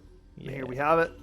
Summoner's Rift. We are here. And The Grant. time is now. Here in Grant. Jinx, Trundle, Karma, Thresh, and Jax taking on Mordekaiser, Viego, Lissandra, Varus, and Alistair. I think the other thing I was going to say, dude, is Roseville has been comfort picking it, I think, their whole time playing in the league. Because I think Toke has only played Varus as well. Oh, Wanna just go I ahead and put agree, that yeah. out there. He's literally only played Varus. So, you know, those kind of things amaze me that They get away with teams it. don't ban. Yep. Yeah. Like, seriously. They got the I picked Oriana the ban, same but age. nothing else. Yeah. Which is interesting, but who knows? Showing off the Mastery 7 on the Thresh. Mm-hmm. I wonder if we'll see the cowbell. I don't think he's going to do the cowbell, man. He would have done it last game. Unfortunate. Flappy Pants just might not be a cowbell enjoyer. I guess not. Like right now, Please. you should be hitting the cowbell. I Like, you guess- should be hitting the cowbell. I mean, every Alistair player that I play with that has that cow skin is hitting the cowbell right there. If you're standing still doing nothing, even in lane, just bunk, bunk, bunk. bung. It throws the enemy team off, man. It's about distraction. It's about, come on, Right. can't miss a beat. I guess not, but here with Lissandra, looking really cool, might I say. Yeah, she's a beast. most league champs are good champions. Right. Most of them. Very rarely are there like bad champs. Could you name any off the top of your head, which are just like throw picks? Yeah. Yeah. Zoe, Yumi. Who else? Let's throw Shaco in there. Let's throw Evelyn in there. Those are bad. Those are options for bad champions. Okay. Good thing we're not seeing any of those. Yep. Good thing they're all tucked away. We're seeing bot lane kind of being pressured by Roseville. Or Blaine from Roseville.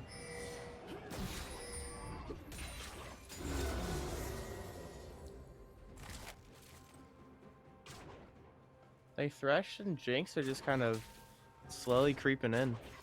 Yeah, slowly pushing their way forward. This is kind of what this Roseville bot lane was okay with last game, though. Yeah. Nice trade from the Jax, jumping on into the Mordekaiser. Mordekaiser will have to fend him off.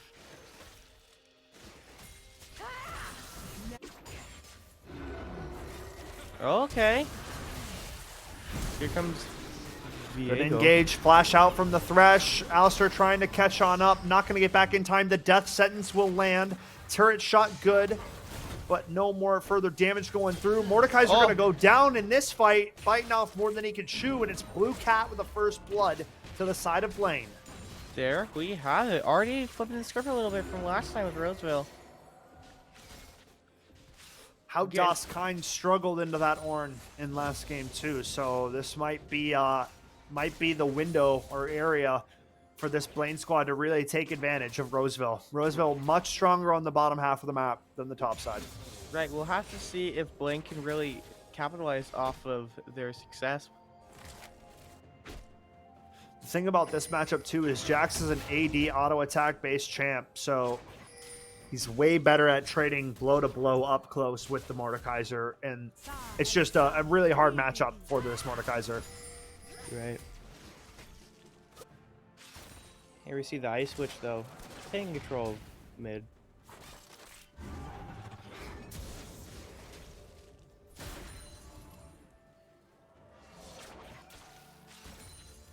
Karma is trying to control mid a little bit more here, trying to approach, but ice switch is Lysandre ain't kind of let her have it. We've seen the same thing here in bot lane where we're just kind of out of stalemate, you know, just scouting the area, if you will. With Blaine ever so slightly approaching closer and closer.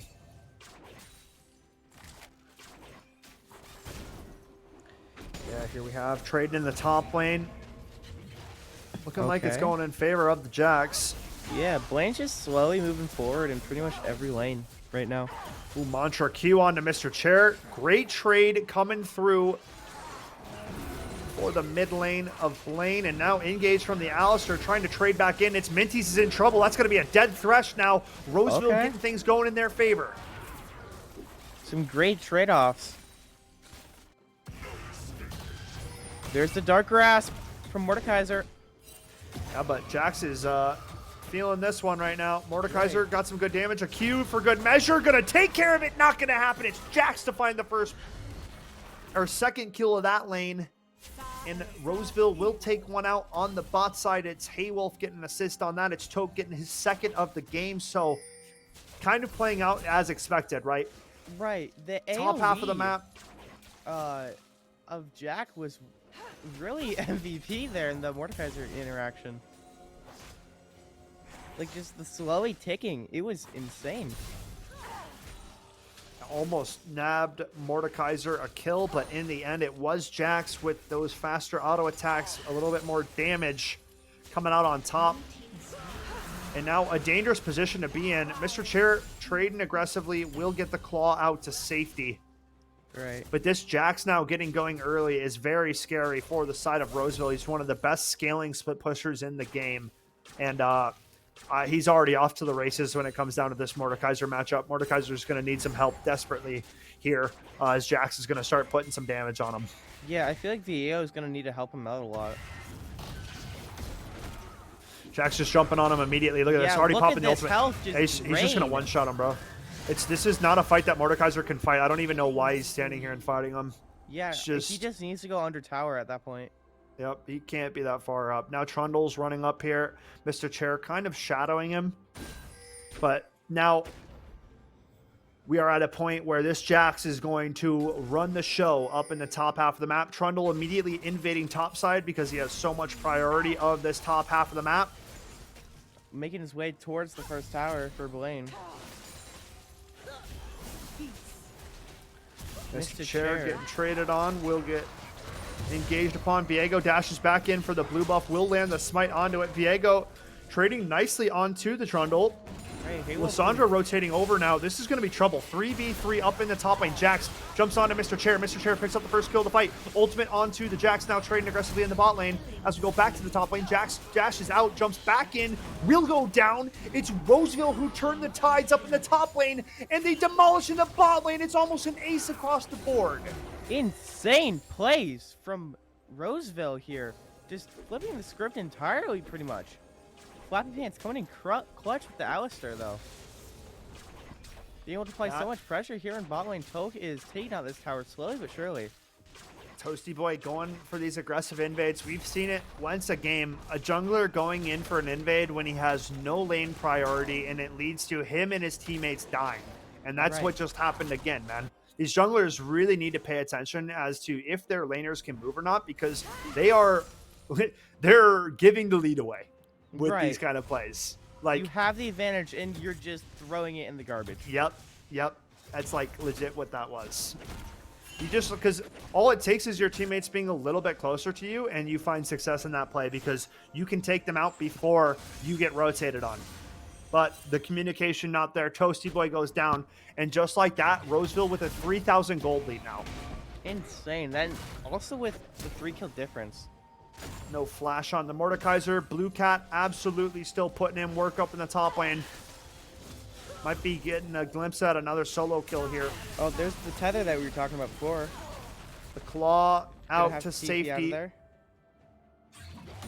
Yeah, the Mordekaiser looking to just avoid this at all costs, trying to grasp him into the tower.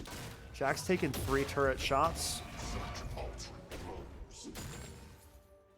This Mordekaiser trying to heal on up, and he's just dead, man. Right. Like, Jax is standing way too for him. close. This Mordekaiser's not respecting it either. He's feeding. Right. Nice chain of corruption from the Varus. Cleanse out from the Jinx. Diving is the Alistar. Now this is aggressive. Yeah. Pops the ultimate, the flash heal in from Varus, the dive from Mr. Chair, and this is what Roseville does so well. These dive plays together. Look at It's Haywolf just coming in from the unmatched. side. It's unmatched. Jax jumps in now, trying to turn the tides of a 1v4. Has Karma here to help him, and all of a sudden the script gets flipped again. Jax going on a killing spree, takes out 3, looking for a quad kill, and that's Blue Cat. There he goes. He finds the quad. Yeah, bro, that's just. I mean, that Jax, this guy is going to be fed all game now. Like, this Jax is so out of hand. Holy buckets, fever. Mordekaiser let him slip out of his grasp and just, now he's just on a roll. He's unstoppable pretty much. Already level 9. Yeah, dude, this Jax is out of hand. Someone's got to put him in his place, and if I'm going to be honest, 8-1. Mordekaiser is not the one to do it. Dude, And he's that's- got every single kill on his team.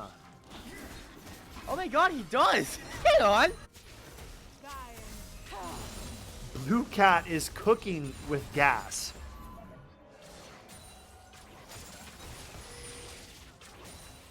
Insane. Someone's got to put him out on Roseville. Yeah, you're going to need... I mean, the thing is you already need the whole team to take out this Jax. If not two people, you're going to need Lissandra ultimate. But with the Karma being able to shield up and enhance this Jax, it's going to be hard. Right, For you're this really Roseville gonna have squad to to take find him a out. very small window. It's Minties is going to go bye-bye. Very see the That's tether a and dead Flappy rush. Pants taking him out, yeah. Nice hook coming out as well. A dead Trundle to follow. Roseville are steamrolling this Blaine squad right now with these fights. Every time Mr. Chair is showing up with his Flappy Pants support, man, they are the duo. Every time it's the two of them. On the engage, starting out right. Blue Cat trading on to Mordekaiser.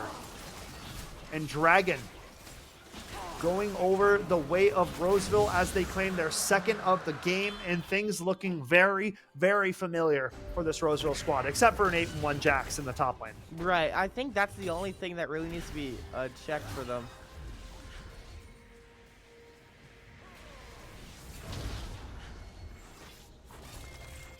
A Seeing some teleport offense, into bot lane from Karma. Jax is gonna maybe one-shot him? Very close. Again, Mordekaiser just needs to respect him, man. He shouldn't even be staying in Jack's jump range, you know, when he's not underneath the tower, because Jax can kill him. Jax can kill him right now. Yep, There it look is. at that. Yep, it's too easy. 9-1 for the Jax now. Roseville tearing through this bot lane. Seeing the I mean, dude, Jinx they own the coming whole from map. afar, though.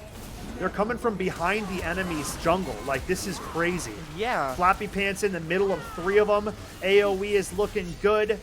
Takes the last tower shot. He will die for it. A Thresh hook, good. It's Minty's picks up a shutdown. And now the fight goes awry. Roseville, what are you doing? I can't What believe are they we just watching? threw all of... They just straight up Dude. threw that fight. I don't know what we're watching here, Fever. Neither do I. This is a mess. Spaghetti Absolute Junction mess. right now. Like, they make such a good play to then toss it into the trash can. All that gold that they just made goes right back into Blaine's favor, and Blaine is back ahead on gold now because of that. Like, And it's... The You crazy- gotta know your limits, man. You gotta know your limits. You got the 3 kills. Just back off. Why are you still trying to pressure? You know? Right. It's just giving gold back for no reason. So, They're We'll literally see. donating to charity. absolutely. But this charity is playing against you, and they want to beat you. you know? Right. You see Mr. Lissandra? Chair, though, holding up his own. Alistair coming from the side. Hesitant, though. You see Toasty Boy on the hunt for him, it looks like. Or maybe just getting the kills. Up. Mr. Chair Jumping getting... on to Mr. Chair. Yeah. Okay, I mean, flashes dude, away, this though. Jax is so strong. 9-1. 2 items in already at 14 minutes and 20 seconds. Toke might be taking out this bottom lane turret. You know, Nicely if top done. lane is in a threat for Roseville, at least they have bot. Yep, at least they have bot, but But how not long for is this long, bot lane as going to be 4. alive? The Not long. 4v1 at the moment. Yeah, hang on. Lip Lock Me gets one. A nice death sentence onto the Alistair. He just has to run away because what are you going to do? Mr. Chair might get mid, though. Yeah, he's working mid again now onto the tier 2 tower. Yeah, but that's a dead bot tower if I've ever seen one. Blue Cat now scanning back towards this Rift Herald, sees Viego running away. Now Mr. Chair spotted on a ward. I feel like this Rift Herald's going to be huge. I think Jax is going to do it right now. Yeah, and he Mr. probably do Chair it going solo. for recall. He gets spotted out, so now Mr. Chair's in a bit of a hard position. Right, jumps away. Running towards topside. Jax needs to start moving up to this ASAP, but he's still doing the Rift Herald. So right now, Mr. Chair waiting for a potential outplay. Karma spotting him again. Nowhere to really go here for Mr. Right, Chair. he's This is trapped going to be a dead between 2 Lissandra. towers and a Jack looking for a good kill. Yeah, there you go. There's a dead Lissandra. Mr. Mr. Chair grabs, Blue Cat grabs the Rift Herald and now sets his sights towards mid lane, I believe. Probably. What was that Jinx ult, by the way, just passing by? I think Jinx, they were going to, Snipe Jinx him? was trying to ult the Lissandra to grab the kill, but I think I mean, why all Karma the just Jax took it is doing before. perfectly fine? I guess it's they the just, question. to get the gold onto the 80 carry means that you kind of can accelerate how quickly they become fed and get the items and stuff. Okay. And also, you look, Jinx is a little bit behind the curve of the Varus right now, so it would have been more so to kind of get her back onto a level playing field with the Varus. Okay.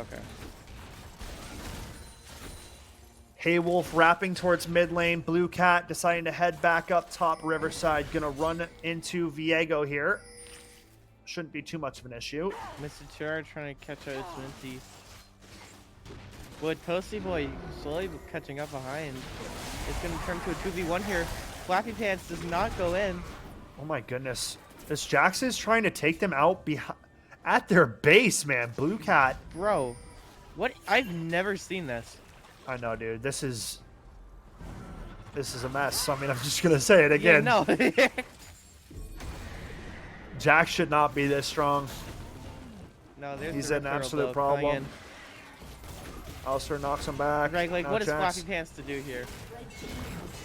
Jax is just taking out towers without minions because he's got the Rift Herald. Now he's in trouble as Lissandra comes through with the ultimate. Jax tries to stay alive, will stun up one, will take one out. Healing up for the time being, should not be able to gets survive shut this. down by Will Lissandra, finally though. go down. Yeah, Mordekaiser working his way for the first tower. And both of his have been taken out. Trying to catch up. Not doing a great job, if I'm going to be honest. What he has been doing a better job of is the deaths have stopped, which was needed earlier. But True. you know, It's too little, too late, but yep, it gets to a point where he needed to stop fighting that Jax a little bit earlier. But he's aware of it now, trying to get back into the game, trying to weather the storm. Death sentence gonna miss from Thresh, but we still have a very even game on our hands. 32.3 to 33.9. A slight gold advantage in Blaine's favor. Most of that gold riding on this Jax. So Jack's going to have the magnifying glass on him. If Blaine want to come out with this victory, it's going to have to be off the back of Blue Cat. Same goes for Mr. Chair and Toke on the side of Roseville. Alright, Flappy Pants coming in here trying to help out Toke here. Oh, and Mr. Chair coming in. Mr. Chair gonna get stunned up under tower, dropping Okay. very low. Forced to use the ultimate early. Super Mega Death Rocket gonna check for some damage. Trundle going quite low. Has to flash out to safety. Viego will drop his trade. And now Jax is here late to the party, but never too late to have some fun. That is a dead cow. Back to the Moo Moo Meadows, buddy. He got turned into steak. Jax just wanted to hear some cowbell. Yeah. Holy. Dude, is anyone gonna stop this Jack? You can't, bro.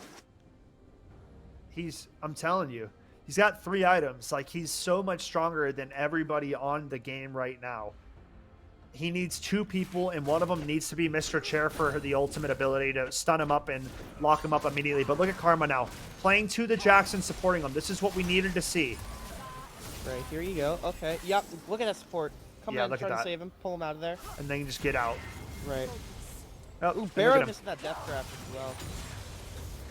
Mid lane tower taking some damage now as Lip Lock Me trying to pressure that. The Wolf's trying to pressure that.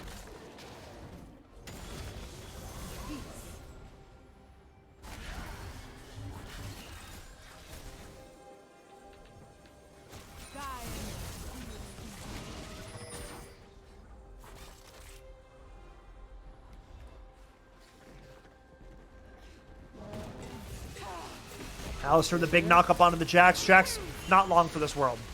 Yeah. Nice CC chain, a flash. One more Q should do it. He might get out. He's a little bit quicker than these two. This might be the And first I time think they're going to Jax stop will the die. chase. And now starting Baron. They don't have a lot of damage. Right, without Jax, don't have quite the advantage output they Pings want. on Baron, but nobody coming to check it means that this is starting to look good. Haywolf comes over, sees that they're doing the Baron. Baron dropping lower and lower. 4k HP and counting. Now, Roseville, are you coming over to this party or not? It seems to be a free Baron for Blaine. Apparently, it is going to be a free Baron, since they don't really challenge it until it's already dead. Karma now in trouble, trying to help the Thresh. Should just head for the hills and leave him to dry. Jax now trying to take out Mr. Chair. He does so much damage. They are both on the run. And Jack's now going to head back to his teammates. Right, with Mr. While Chair they so wait low, up and how can regather. Taylor do anything? So Floppy Pants pushes, taking that tower fire. Puts him quite low. Right, very dangerous spot Floppy Pants is right now. Going in on a 3v4, but 2 of them are not looking great on the health department. Haywolf coming in here trying to make it a full team fight. We're all channeling. Okay. Yep.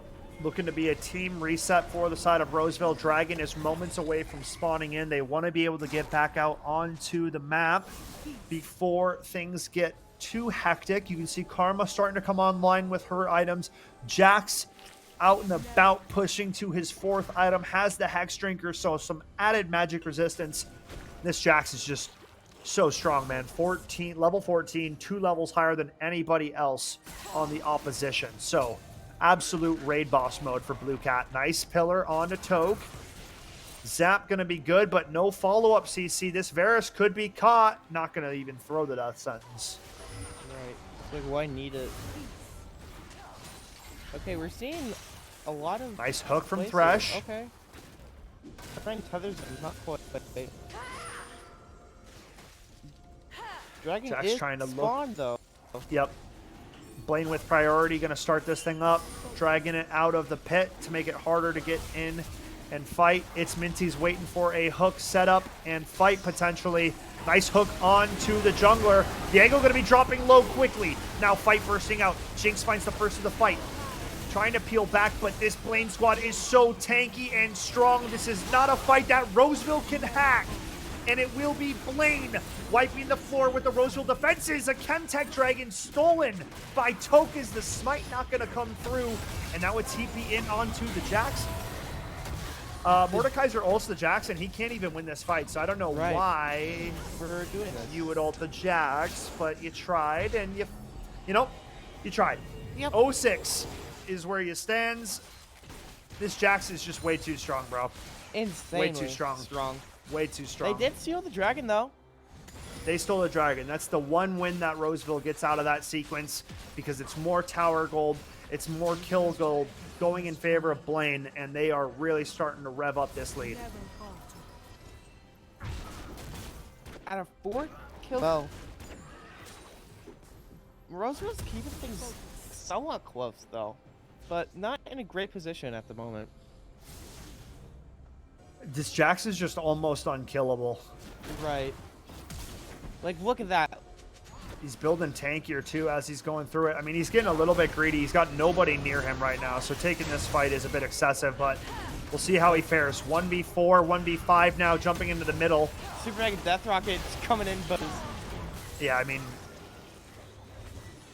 No reason to be fighting that. Cocky you think you are. You're not taking the whole game on yourself.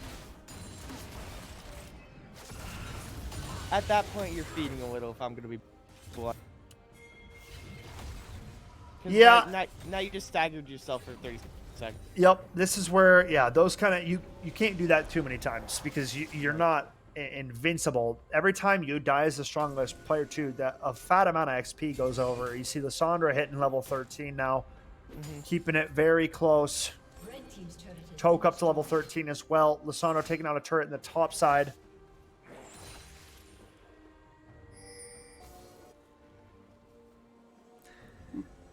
Here we have it. Toasty That was a boy huge and steal, though, Minty. from Toke. Puts Oh my them God, onto he a was soul insane. point. They're caught up in gold slightly because of it.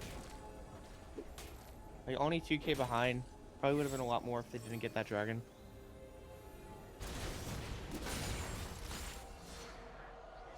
Mr. Chair looking to start something with luck.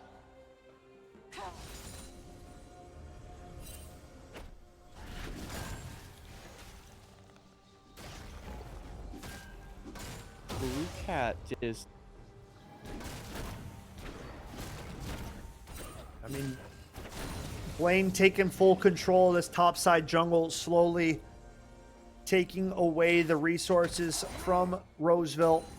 Baron spawning in 50 seconds. And now going aggressive on a Jinx, trying to flash into this fight Okay. is Mr. Chair. Mr. Chair Going getting way caught too out. aggressive. And Look, now not they good go for it forward. now. Jack's teleporting in. This is about to turn for the worse for this Roseville squad. Yaris. Jack's trying to pressure forward. The rest of his team can't catch up. Mr. Chair saw an opportunity, went for it. Toke finding a huge snipe onto its Minties. Roseville's starting to retaliate now.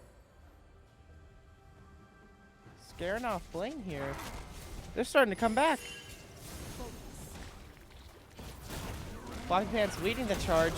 Yeah, Jack's Mordecai's back in it. behind. Yeah, hang on. Ooh, Alistair's taking a lot of damage Alistair's gone, so here. Yeah, rest of the team charging forward. Mordekaiser ults the Trundle this time. getting caught behind though with a 4v1 on the Mordekaiser. Thresh pinging onto the Baron immediately. Roseville down 2. Should be a Baron picked up for the Blaine squad. We'll see if Toad can create magic twice with another snipe of an arrow, but man, it would really take a miracle to get that. I don't think it's happening. Yeah. Smite comes through this time. Baron back on the board for Blaine. Unfortunate.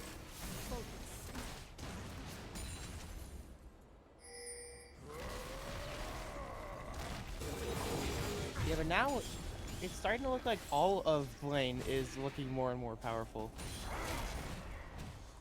That's exactly the case. Right. Blaine scaling up, getting on sync, or in sync rather, with the Jacks. Because right now, Level Karma and 15. Jinx are catching up. Yep. The Baron's coming in to help out. Another Dragon up on the cards here. So, big opportunity for Roseville to find a fight that they desperately need. Right. We'll The try to Jax see if has they been can the keep problem. it. Going in from both sides is what they're looking for here. Is he waiting for the dragon to get on lower health, or? Just baiting it out. Seeing if somebody's going to overextend on this Roseville side. They now start up the Dragon yet again. Lysandra clearing out in the mid lane. Okay. Dragon going to go over. Viego ulted into the pit. No way of getting him out of there right now. And that's Yeah. just a dead Viego. I don't know why you'd want to do that. I guess to try and steal the dragon. That's sole point if he gets that steal, but went just a tad bit late. I don't know if they had the best vision in the back of that pit, but now some serious split push time coming up for this Jax, I can believe. You got Baron. It's now is the time to use it for this Roseville, or for this Blaine squad. Right. Toasty Boy getting some more levels to be ever more powerful, just like the rest of his team. Once you get Baron, the whole act of like just walking around farming, recalling is such wasted time. Like if you are not using the minute and a half of Baron to push and gain turrets, you're wasting the Baron buff. So for Blaine, it's got to be pressure while they have the last like 45-ish seconds here. Right, of and the they're Baron channeling? Oh, come on, please. Well, that's Roseville, so they can Right. channel, but Blaine, on the other hand, grouping up 5-man in mid, no split pressure, looking to charge right down mid lane and put the closing finishes on this game. Right, with the tower just being on a threshold. Okay, there we go. Blue tower destroyed. Now we're breaking into the base here for Blaine. Looking to approach. Yep, good damage Their coming health down. bars diminish. Holy.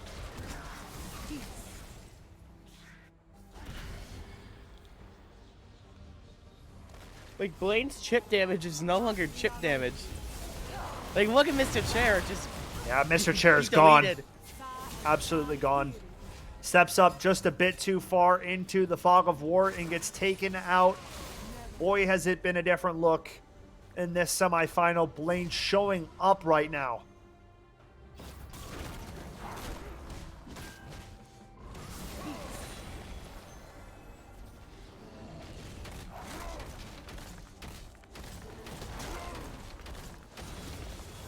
Getting the blue buff, but I feel like you should just be pushing at this point for Blaine. Well, the Baron buff's gone. They don't have Baron buff anymore, so now it's Okay. kind of a weird, dull time. Waiting on the next dragon to spawn in. Okay. Trying to go in from the side here. Polypan's guarding the side entrance though. Or side path. I still need to see more split pressure coming from Blaine. This Jax they need to 1v2 him to even have a chance. So the fact that two guys would go to deal with Jax leaves a 4v3 for the rest of the Blaine squad to be pushing in a different lane, and it will split up the defenses, and it's the process that needs to take place right now, given the current state of the game. Jax is strong. He needs to work by himself. And the rest of the team needs to stay grouped. We're not really seeing any of that though. Yeah. Jax is kind of doing it, but he's like being too passive about it. Like his teammates need to actually be applying pressure for him to be able to push. Right. I feel like there should be some communication saying, "Okay, guys, Yep. I'm gonna go terrorize them. You They're go walking push." it up together now. This is looking better. They're getting Right. there. Jax is pushing up, but now this is Blaine's backing off, and that leaves the whole Roseville team to go deal with Jax. Like they should Right. be rotating the bottom and pushing the bottom lane now, and Jax can continue to push on top lane. They have to split up the defenses. If they let Roseville continue to walk around together, that's like what they need. That's, you know. Right. They just kind of let him have it at that point.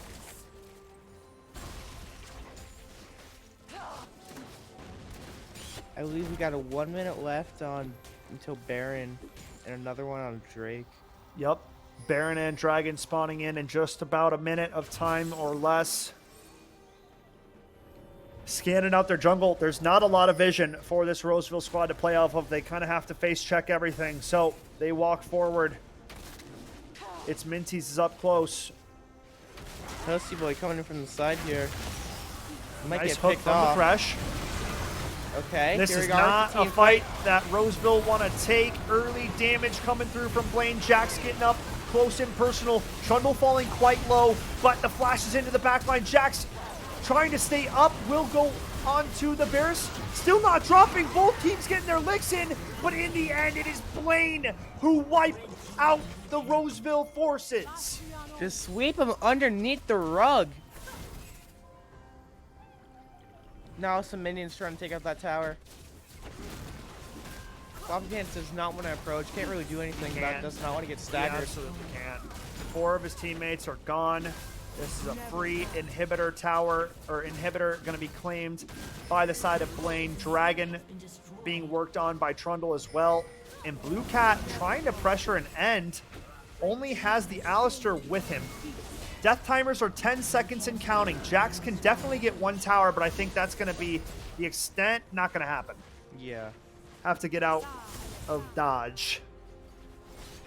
Not wanting to Jinx gonna get overextend one, too though. much, though. That's not bad.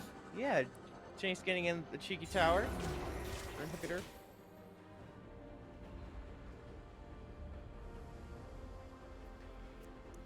Yeah, I mean, overall, you know, it started in the early game. We saw Blue Cat pick up 2 solo kills. I warned you about Jax's scaling ability, and I mean, the rest was history.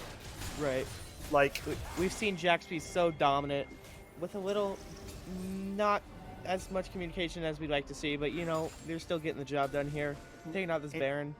the other Here thing I want to shortly. highlight, who hasn't gotten nearly enough credit, the support mastermind, the mid lane pick for this Karma, 4, 1, and 20 right now, dropping a 24 KDA.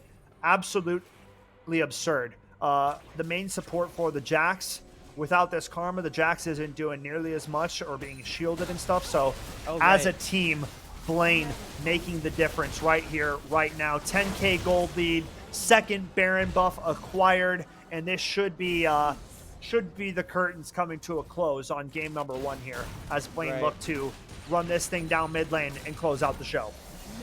Right, like Skype was talking about earlier, they're on a time crunch now. They're wanting to just push forward with everything they have, and that's exactly what we're going to be seeing here right now, with all 5 of them walking and marching down. Yeah, look at the damage from Jinx. The damage from everybody is online at this point. This is not a Right. safe spot for this Roseville squad. Mordekaiser getting engaged on an early jump in from the Alistair. Drops quite low, Yeah, and it's no. going to be game, set, and match for game number 1. Thanks for playing, but this was the Jax show. This is Jack's world, and you're just living in it. Imagine if you had a real weapon, kids. Imagine if you had a real weapon. Man, oh man. A rude awakening delivered amongst the Roseville squad. We saw a similar game plan to that semifinal berth, but that middle and bot lane not able to do the heavy lifting that was required.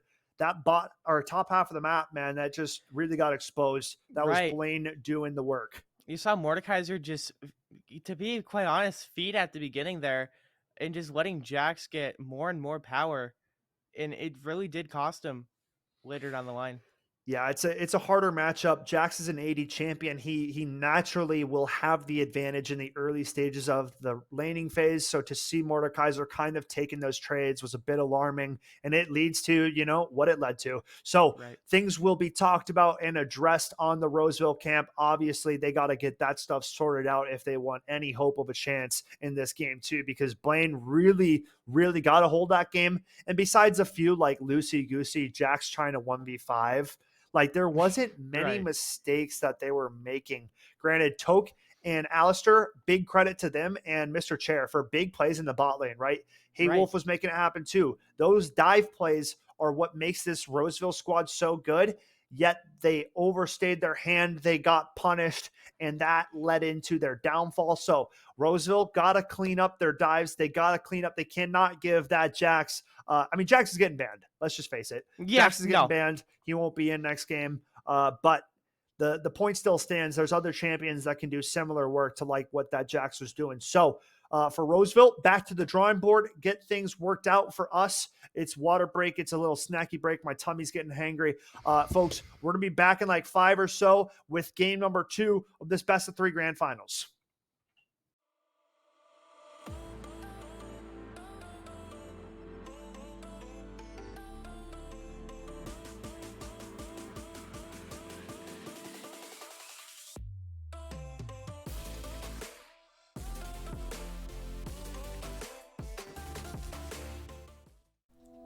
Here at Concordia St. Paul, you will have the opportunity to earn a degree, make lifelong friendships, and play a game you love on an esports scholarship. For more information, visit csp.edu/esports.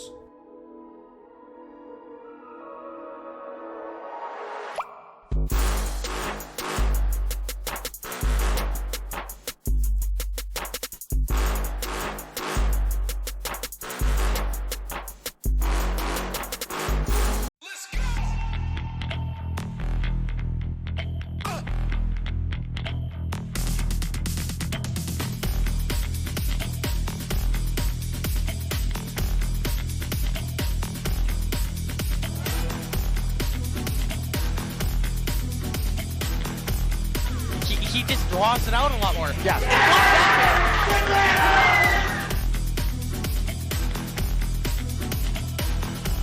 Rupture Panda throwing that now. Rupture Panda kicking off it's the 1v2. Hodgepodge. It's Hodgepodge. Hodgepodge coming in with the hot. firebomb. That's gonna do it.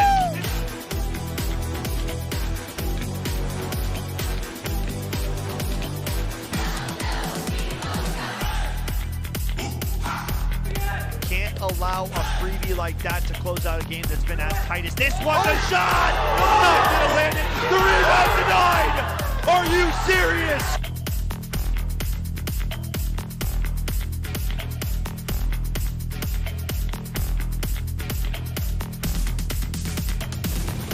Don't tell me it's a third! Take fourth! What? What?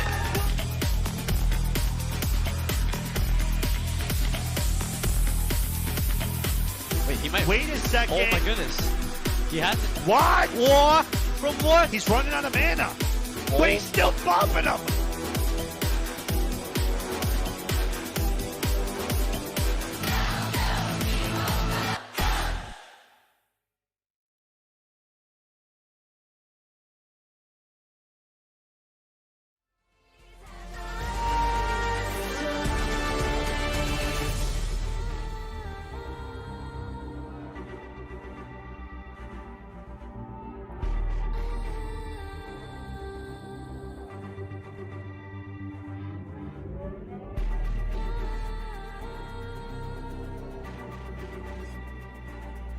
Can we bring to fall the giants?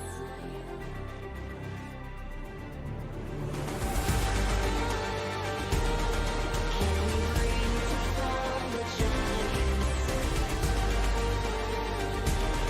Can we bring to fall the giants? Can we bring to fall the giants?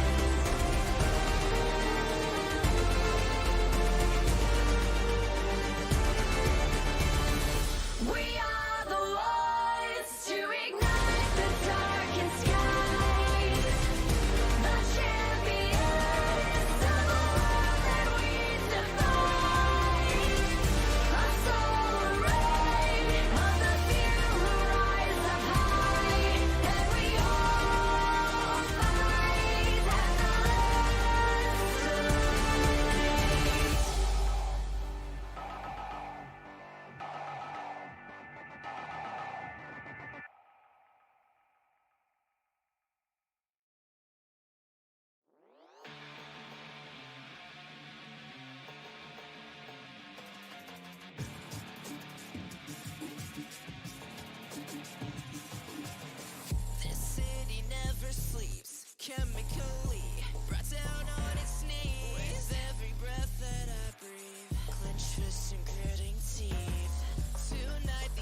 Far to lead us through the shadows. Can I fight the way before me? It's coursing through my soul. A road to guide us through the sorrow. Can I calm this storm inside me? A famine in my bones. A spark to lead us through the shadows. Can I fight the way before me? It's coursing through my soul. A road to guide us through the sorrow. Can I calm this storm inside me? This storm inside me.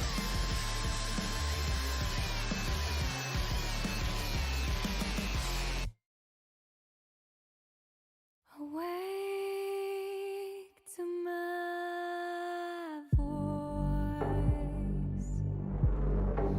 and hear the call within. Embrace the fear inside. Surrender your mind to mine again. Close your eyes. Have faith in. Welcome back, ladies and gentlemen. We are getting this show back on the road. We are getting ready for game number 2 of our grand finals between Blaine and Roseville. Now, just moments away from getting into the champion select. We have already drafted rosters in Pro Draft. So if you see draft coming in order of everybody picking their thing, that's just what it is, sticking to the program. But other than that, Fever, what are the big things that we're looking for in game number 2 of this set? We're looking for Blaine. We're looking to be a little bit more as a team in terms Roseville. of communications, if you will. And Or then do you for s- Rose, Okay. No, you're right. You're right. Sorry. I thought you meant vice versa, but you're good. no, Carry yeah. on. And then for Roseville, we're looking to have a little bit more self-control when it comes to knowing when to pick fights and when to not pick fights. You're seeing you're trying to pick on a level 7 when you're level 4. Like I love the enthusiasm you got there, friend, but let's not do that yet. Yeah, as you can see, heavy top lane bands coming through in this one. Okay. It seems like Two- Ahari's always getting banned. Yeah, I mean, sometimes they don't do the same bands that they did in Pro Draft for like the last band. Like it doesn't. They're just kind of trying to get through the drafting phase quicker. So the first switch up from the Mordekaiser, how it's going to be on the Aatrox in this next one. Blue Cat locking in the Camille has me scared for the Aatrox already because Camille is a very fierce dueler, man. She Wait, is, hang on. Mr. Chair got Oriana. Mr. Chair did get Oriana. That is a benefit. What happened, friends? We'll have to see if that is, the catalyst in this one. But overall, a pretty solid pick. And Braum being the 5th lock-in for Blaine. I love that pick coming out of them. Jinx Braum bot lane's a great duo. I like these Akshan in the mid champs. lane. I'm a big fan of the Camille pick, personally. I feel like we're gonna see some cool, precision protocol plays and stuff like that. Camille's she's dangerous, man. She's one of the best top laners in the game. Very dynamic in her kit. Just going to be a tough matchup. Looking down the board, it seems like Blaine is very good at drafting. I like the jungle matchup. The Udyr pick into the Vi seems very good for Udyr's favor. I like the mid lane matchup too. Oriana struggling into the more rangy, AD style like Akshan. So it could be interesting. Mr. Chair obviously very comfortable on the Oriana, so not really worried for how he's going to play, right? More so the Akshan being able to be very, very mobile, right? Can roam a lot, can move around the map kind of quicker. So I think it should be interesting as to how this early game is going to play out. Blaine skyrocketed into the early game last game with that Jax jumping out of the gates early. They were weaker on the bottom half of the map. So I'm interested to see how the early game is going to play out this next one. Right. Something I'm just noticing looking at all the champs and all their abilities is Akshan has a grappling hook. Yeah. Like, that's nuts. Looking Yeah, at dude, it, he's very mobile. Yeah, very mobile. That's one of the big keys about him, right? He can swing in and out of combat. He's one of the newer champs.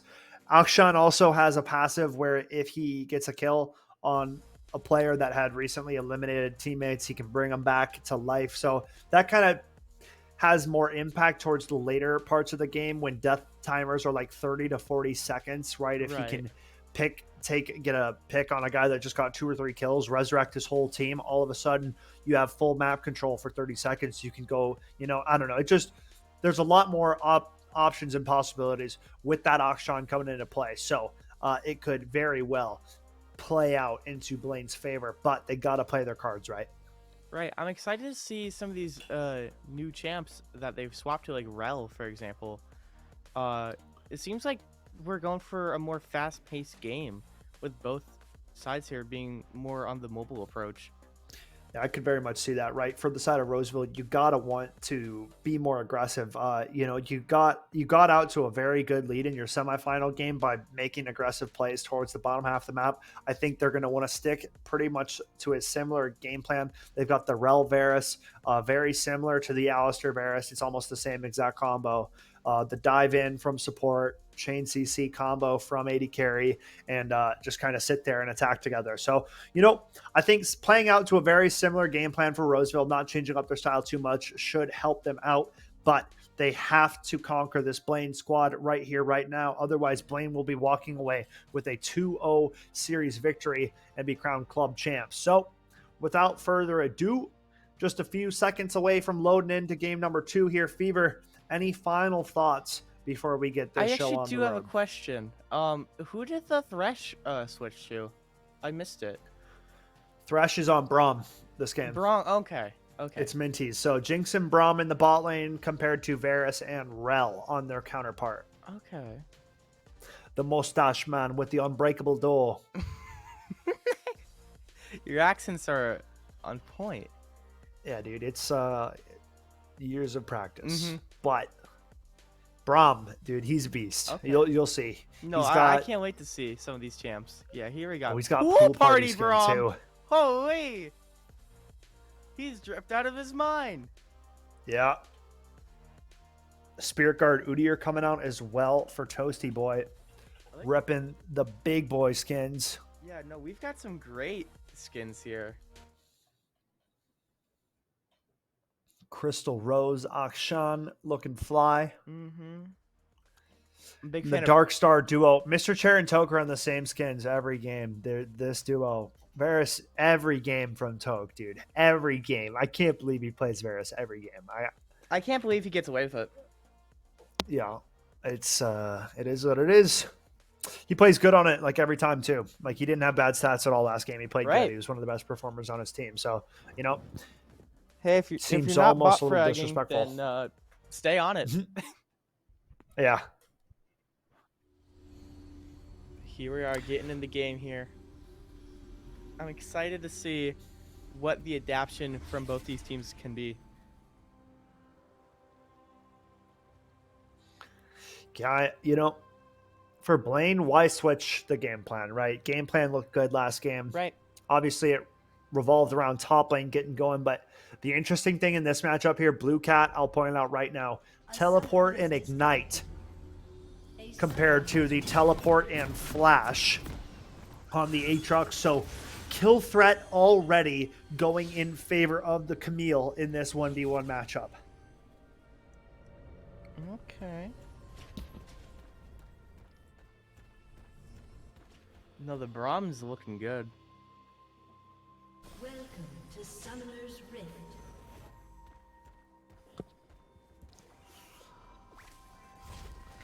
Mr. Chair.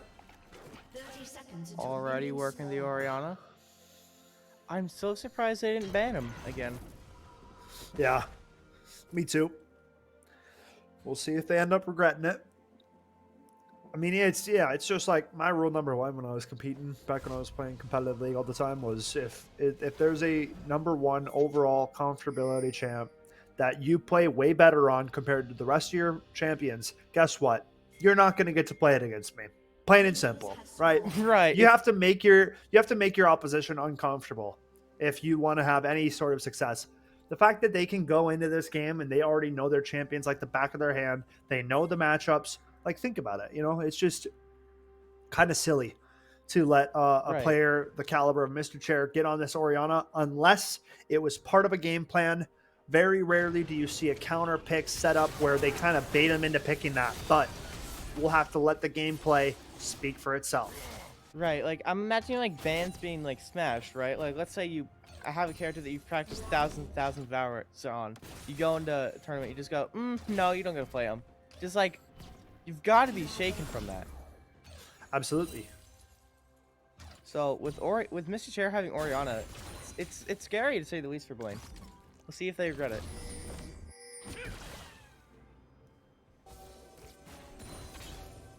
Right now we're just going in the standoff, as I like to call it, portion of the game where we're always just picking for some chip damage, mostly letting the minions do the controlling. Yeah, some light trading back and forth in the bot lane. Mm-hmm. That's what you like to see. So, junglers both started topside, both clearing to the bottom half of their map. Nice pathing.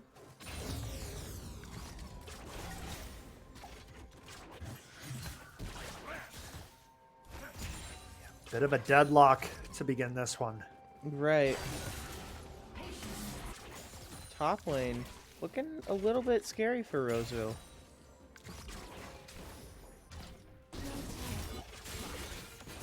Oh, Mr. Chair's actually putting in work. Hang on.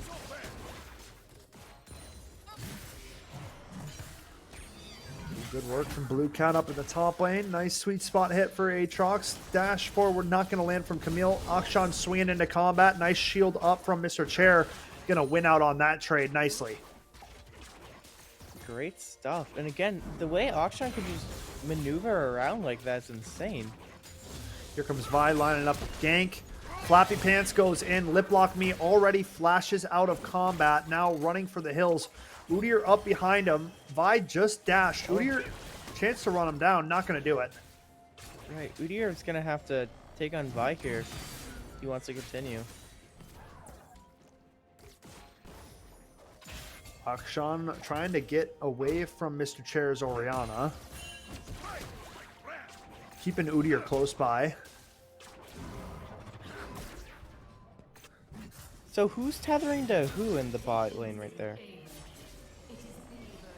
It is Rel tethered to the Varus. Okay. That is first blood to the Camille. Does she live? Last tower shot? No, she does live. A dive successful. Another first blood the way of Blue Cat. Okay. And now the tether dive in onto the Braum. Toki taking out Mr. Chair. The flash over follow. Mr. Chair gonna barely survive. Oh, hey Wolf getting interrupted by Braum there. Yeah.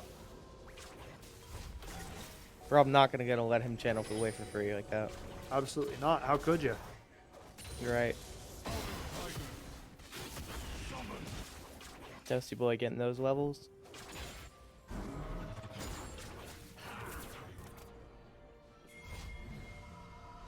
So we're seeing a lot patient game from both sides, and honestly, it's good to see.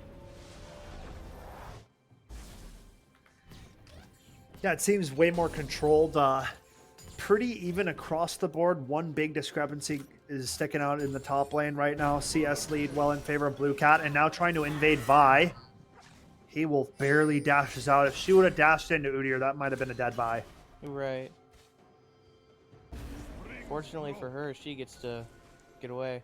Mr. Chair coming up behind both of these players. Rel running topside as well. But I don't think anything's going to amount from this. Yeah.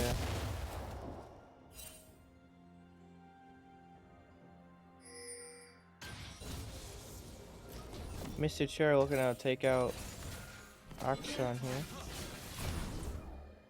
Under tower as well. Traded with. Mr. Cherry's getting some nice trades though.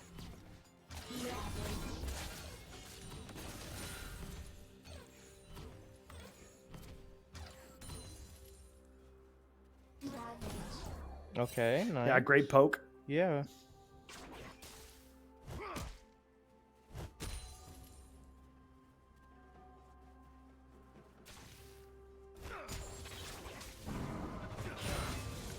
Rom trying to lead a charge here on Toke.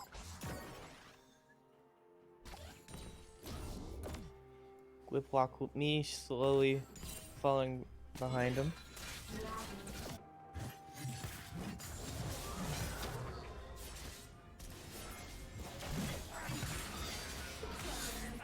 Good trade Okay. from Blue Cat. Dash out onto its Minties. Udyr showing up late to the party now, going on to the Jinx. She gets stunned up for good. Braum falling low. Jinx, or Vi has to flash on out of damage range. Charging up the Q. Jinx dashes back into the, or Vi dashes back into the fight. Jinx trying to clean it up, but she's falling quite low. Toke to take out first, but it's going to be huge for the Roseville bot lane.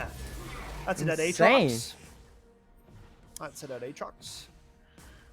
Blue Cat still the man to beat up in the top lane. Roseville Right. still showing that they are the better 2v2 bot lane.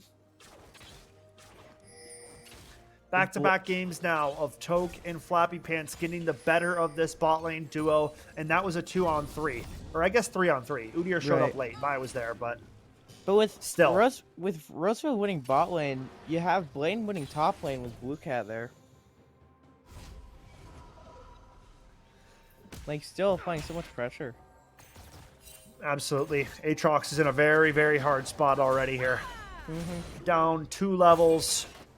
Camille has Ignite, too, for the next time they get into a scuffle. A kerfuffle, if you will. It should very much lead into another potential solo kill. That Ignite really skews the 1v1. Means like all excess healing goes down the drain out the window. Toke trying to go with another Q snipe Veristeel. Not going to happen. It was very close, though.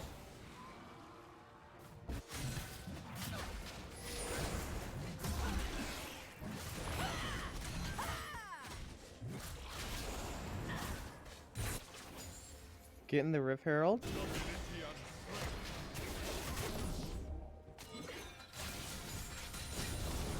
Mr. Sure looking out to take out action. Udyr pathing back down to the bot lane. Ooh, yeah, Floppy Social Pants Boy goes coming in. forward, and the timing pinch could him. not have been worse. Goes forward, Toke in trouble, gonna get stunned up now. Damage going back onto him. Vi on the dive under mid tower. Bot lane in trouble for Roseville. Yeah, Floppy Pants seeing Vars die. Raul tries to go back to the tower. Super Gets mega death knocked out. rocket. Big shots coming out of Lip Lock Me, and just like that, Blaine switching up the script in the bot lane. However, it's Mr. Chair back to his usual shenanigans in the mid lane.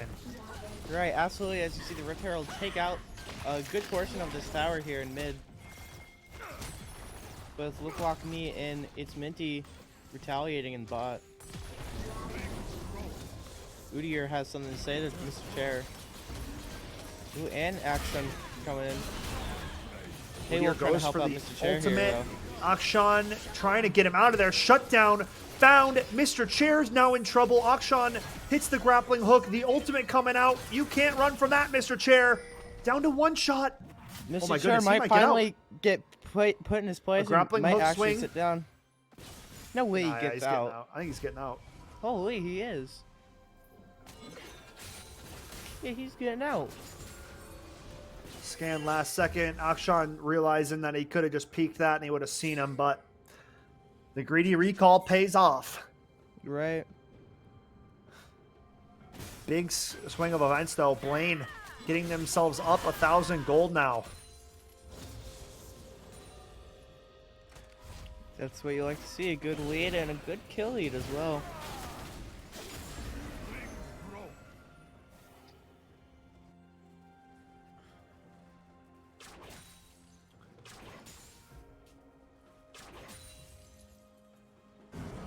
Letting the game slowly build here. The slow burn is where we're at. No gas here. Slow and steady wins the race here. Mr. Chair looking to take out that bot tower though. Or sorry, mid tower. Mr. Chair Gonna get has pinched here. teammates with him. Action Okay. swings in first, and that was just a rundown. A Holy. full-blown rundown. That's called baited outsmarted right there. Right, Vi just Waiting came in in the here and bush. just told them no. Yeah, I mean, Udir's the tankier one. Akshan can't swing into melee range, right? Like, Right. that's... Come on. Gotta be better than that. You ever see Spider-Man swing into melee range? No, you don't. Sometimes, but he shoots off some webs first, right? Right, He right, webs the guy so he can't see, and then he swings in. right. There's no prep beforehand, no webs to be seen. Yep. I didn't see Akshan shooting any webs there. Right. Well, gold lead back in favor of Roseville. Back and forth we go.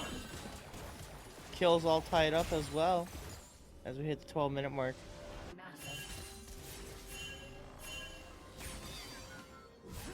Kills knotted up at 2 and 2.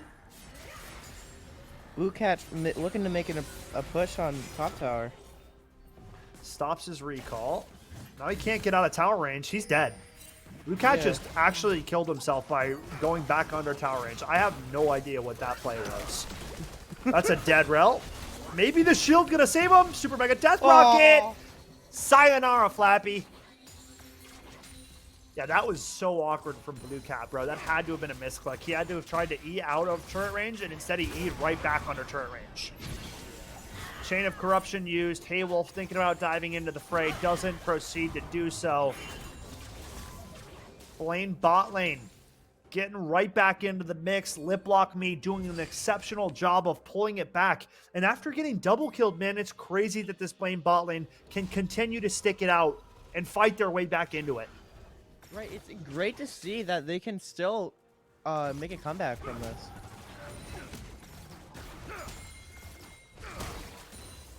Ooh, Mr. Chair and Haywolf now creeping in that bottom river.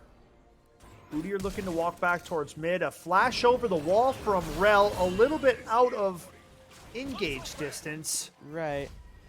We're getting a little too trigger happy for Rel. Yeah, interesting now. Taking out Roseville, the dragon, Roseville gonna get the dragon. Blaine just opting to give this one over. No need to contest. though. Right. Keep building at their own pace. Right now, Jinx at 3-1-1 with the Kraken Slayer, feeling really good. Camille going in for an aggressive trade onto the Aatrox. And that Aatrox is just dead, bro. So dead. Just getting one-shotted, man. It's just ridiculous. Right, and now he's stalled out for 30, give or take. Yeah, this is going to be good tower damage coming out. Mr. Chair already running up to top lane to try to go help out. Save the tower, save what he can. But, I mean, yeah. It might be too little too late, though.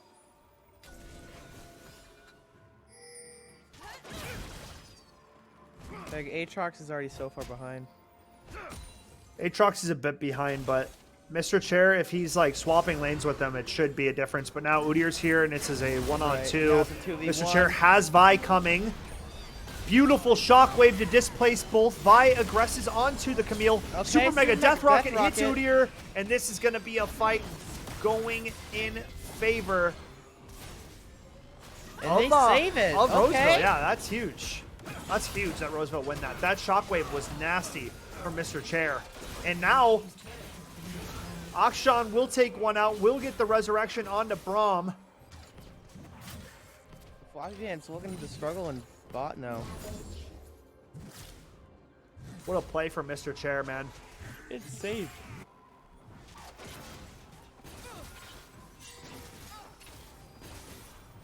Akshan trying to get some damage down on this bottom tower.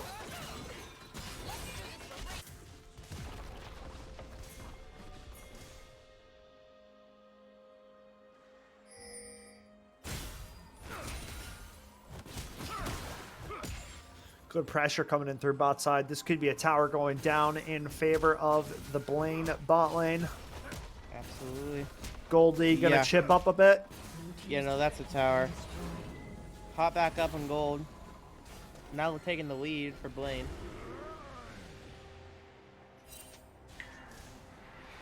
Kills fairly even as well. Good engage from the Camille. Aatrox pops the World Ender, now trying to trade back, but Camille dodging out on all the sweet spots and absolutely making mincemeat of the Aatrox. Right, we are bobbing and weaving through the World Ender. Braum gonna go down.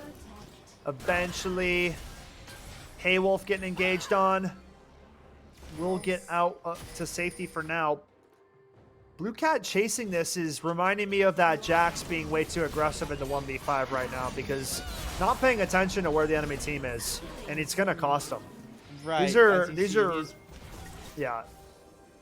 He just walks Really undisciplined play. Really undisciplined play. Like, Yeah. you know, especially in this game, you're not nearly in the same ballpark as you were last game. You cannot afford these little knick-knack deaths that you keep giving over. But Vi in trouble. Akshan should be able to get that one. Shutdown found. That's a big one to find onto Akshan. Insane stuff. Now with Roseville controlling mid there, it seems. And controlling bot. Maybe being able to get out this tower with Taupe. TP from Camille. Now Blue Cat's got something to say about it. Yeah, Blue Mr. Cat's Chair going coming right to back help in. This behind. is very similar to what we just saw his last Yeah. life, and he does it again. He's not thinking right now. He's gotta take a second to regain himself. He's Right. being way too aggressive, man, and they are just reading him and eating him up right now. Right, we're reading him like a book right now. I mean, like Got the he tarot was cards like, out and everything. I think he was like 4-1, man. No, he's 4-4. Like the lead that he had is not a lead anymore. Mm-hmm. Flash out from Aatrox. The swing, Nothing changing up there, man. Down he goes. The swing in was gnarly. That's a guy you can swing into, point blank, Akshan. Look at that. There you go. Gotta know when to pick your fights, and picking his fights well, Yep. he did.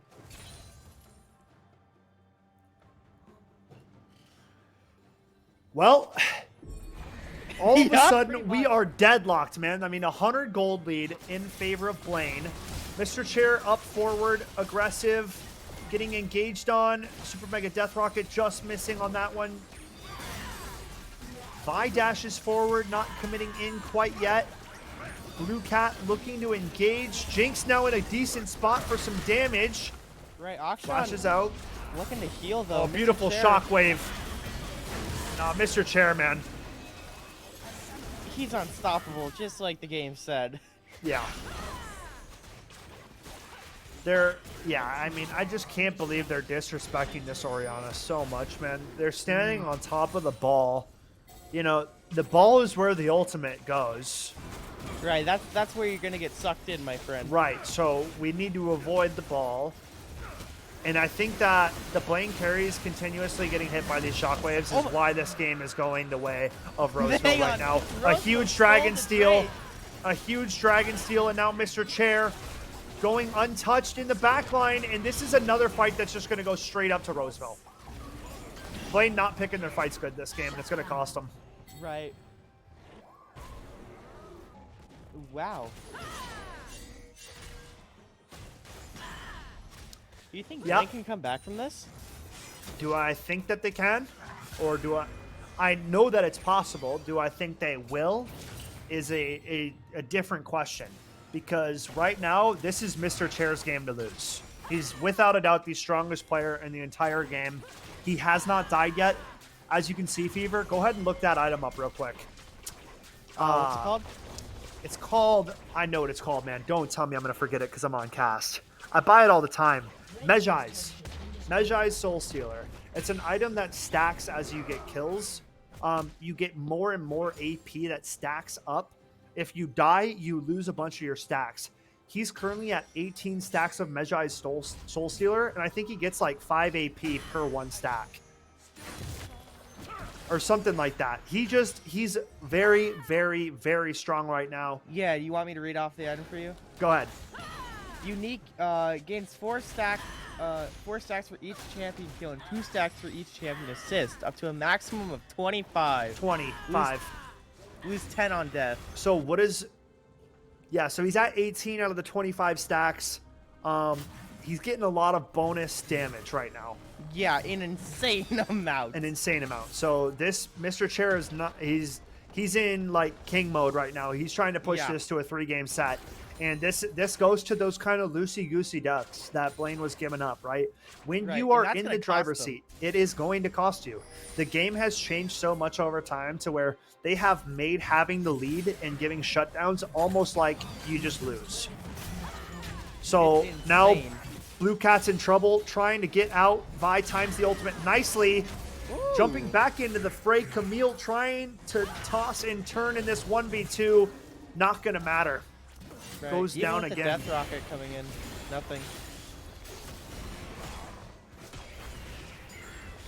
Almost a 3K or 2K gold lead now, brewing and building here for Roseville.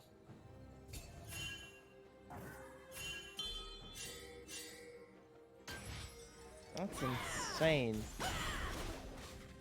Yeah, think that every 3 single items. death matters. Yeah, dude, it does. I mean, this game is it's not like many games, man. Right. This game is in a class of its own. Mm-hmm. It's concentration for the entirety of the game, and if you're dropping concentration, it can cost you the game, man. Like giving shutdowns, bro. Giving shutdowns. You literally cannot let Mr. Chair get more kills. Just straight up. Mr. Chair also can't really afford to be caught and given a shutdown right now because it will.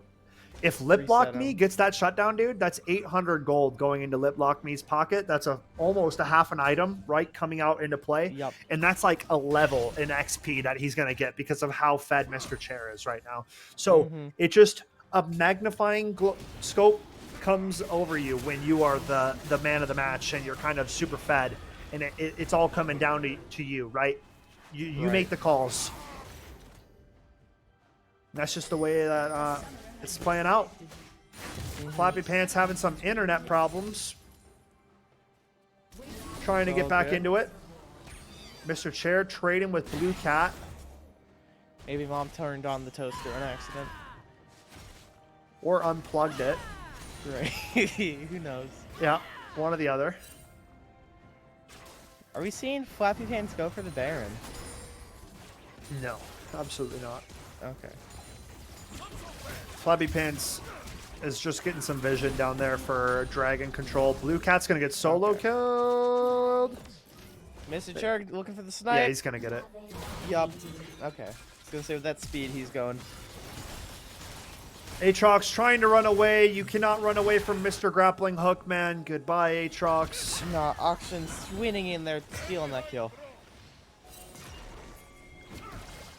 Stealing that life away. Man, oh man. With the Ocean Drake spawning on. Nice ultimate onto the Jinx. Dead Jinx. Braum got a flash out of town. Blaine starting to head for the hills. And Roseville really starting to ramp up in this one. It's absolutely insane what Roseville has done to come back here. Taking on the Ocean Drake now. Yeah, the whole squad's rolling up now.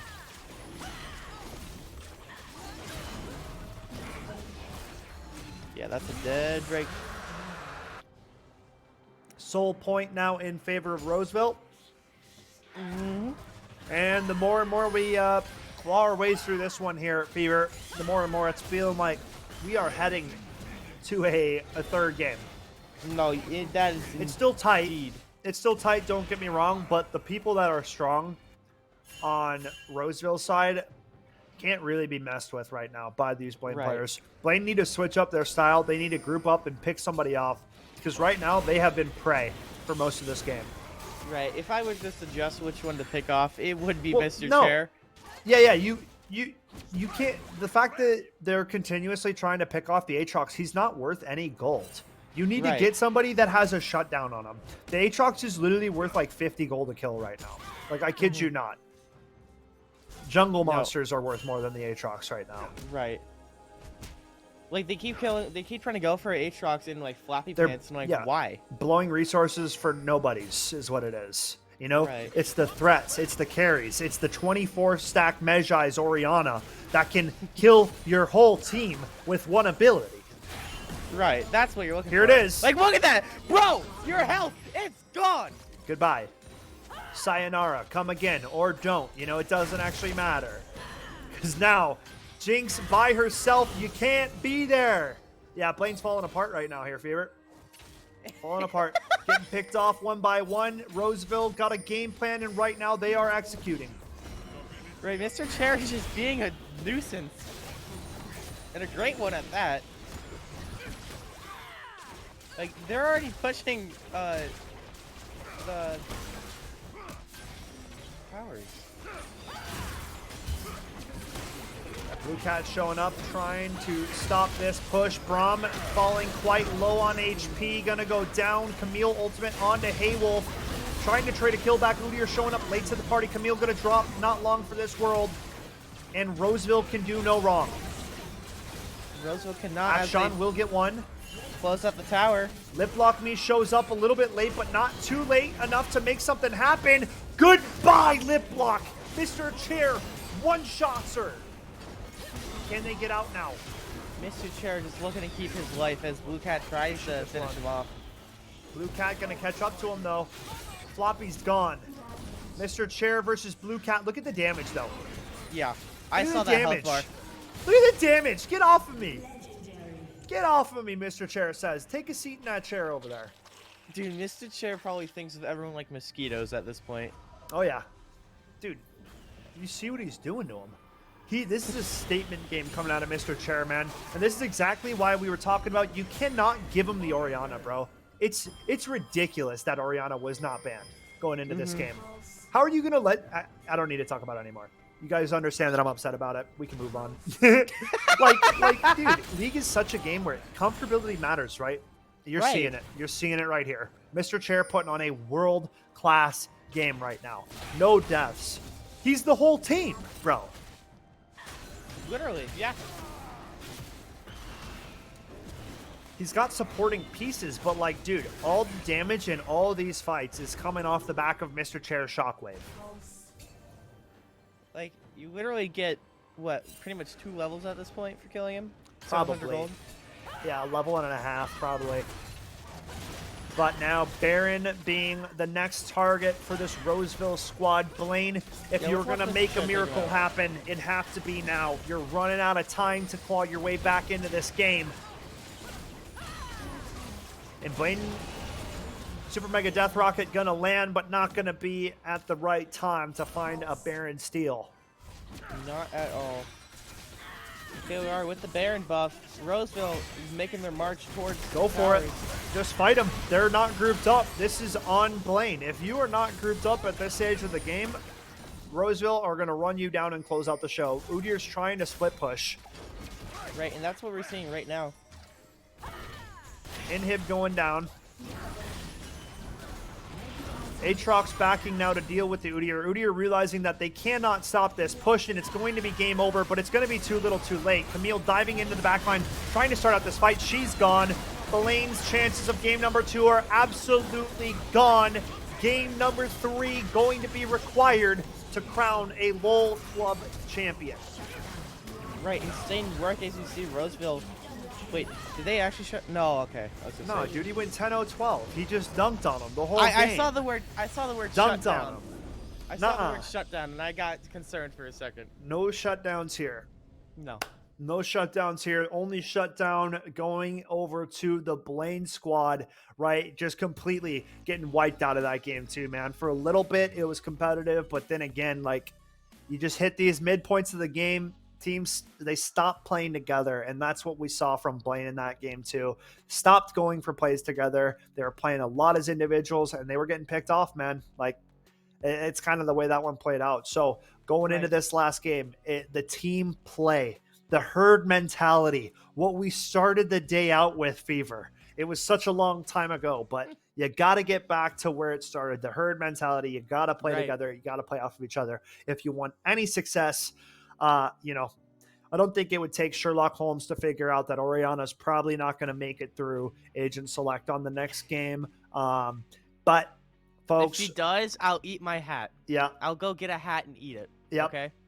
Yep. Or you can take the God of War axe and split that cat head on top of the fridge in half. Either or, maybe that would be an off-stream activity. I don't want to hurt But him. for now, folks, we're going to head into a break. We got game number 3, grand finals coming up. Both these teams earned a quick water break. You guys should drink some water too, because I know you guys have been slacking on that today. Folks, we'll be back after 5.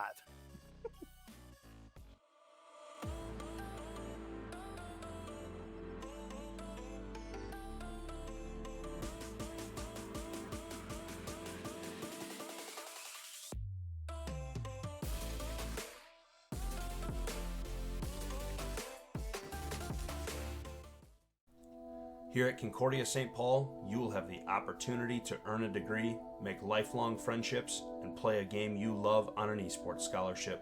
For more information, visit csp.edu/esports.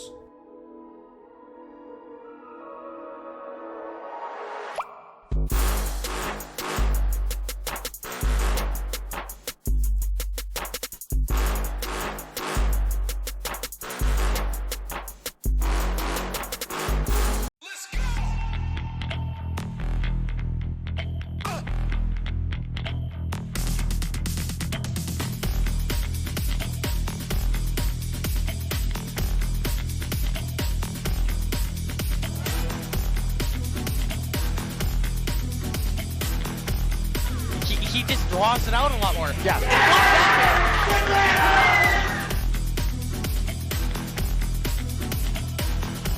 Rupture Panda throwing that now. Rupture Panda kicking off it's the Hodgepodge. 1-2. It's Hodgepodge. Hodgepodge coming in with the hot. firebomb. That's gonna do it.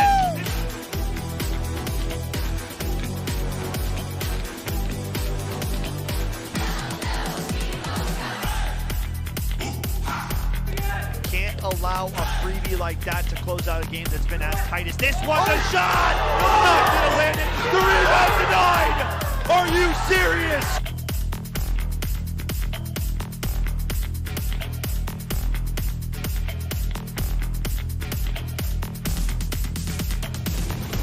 Don't tell me the third! Take the fourth! What? What?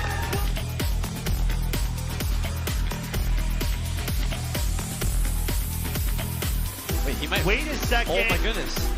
He has it. What? What? From what? He's running out of mana. But he's still bumping him.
it all come crashing down from far above. Stars are rising, countless worlds colliding. Only one will take it all. Can we bring to fall the giants? Can we make the final call? Ladies and gentlemen, you have waited a very long time, as have we. We have made it to the final game of the LOL Club Championships. And I promise it's the last game, but we can't go any deeper. I mean, it's best of 3. Both teams have added one underneath their belt. And now we get ready to crown a LOL Club champion. It will either be the likes of Blaine, or it will be the squad in Roseville, who just took game number 2. We are done with the pro draft. We are ready to get things underway with the actual pick ban. Fever, you go ahead and lay the law as to what you are expecting, what you want out of both teams. I'll let you have the floor. I want to see the Oriana ban. Blaine, you cannot let him It's have gone it. already. It's gone already. First ban of the game. What a surprise, right? Okay. It's sad that it takes them to lose to it to realize that it was that good, even though it's like the main thing he's played the whole time he's been on stream for a year and a half now, right? Right. That's what it is. But Blue Cat Whatever. picking the Gnosis. Okay. Gnosis is like, he's super weak early game, but this dude's one of the best scaling top laners in the entire game. So for Blue Cat to just outright pick the Gnosis, I think is a super smart idea coming out of Roseville, because Blue Cat has gotten the better of I can't even remember his name.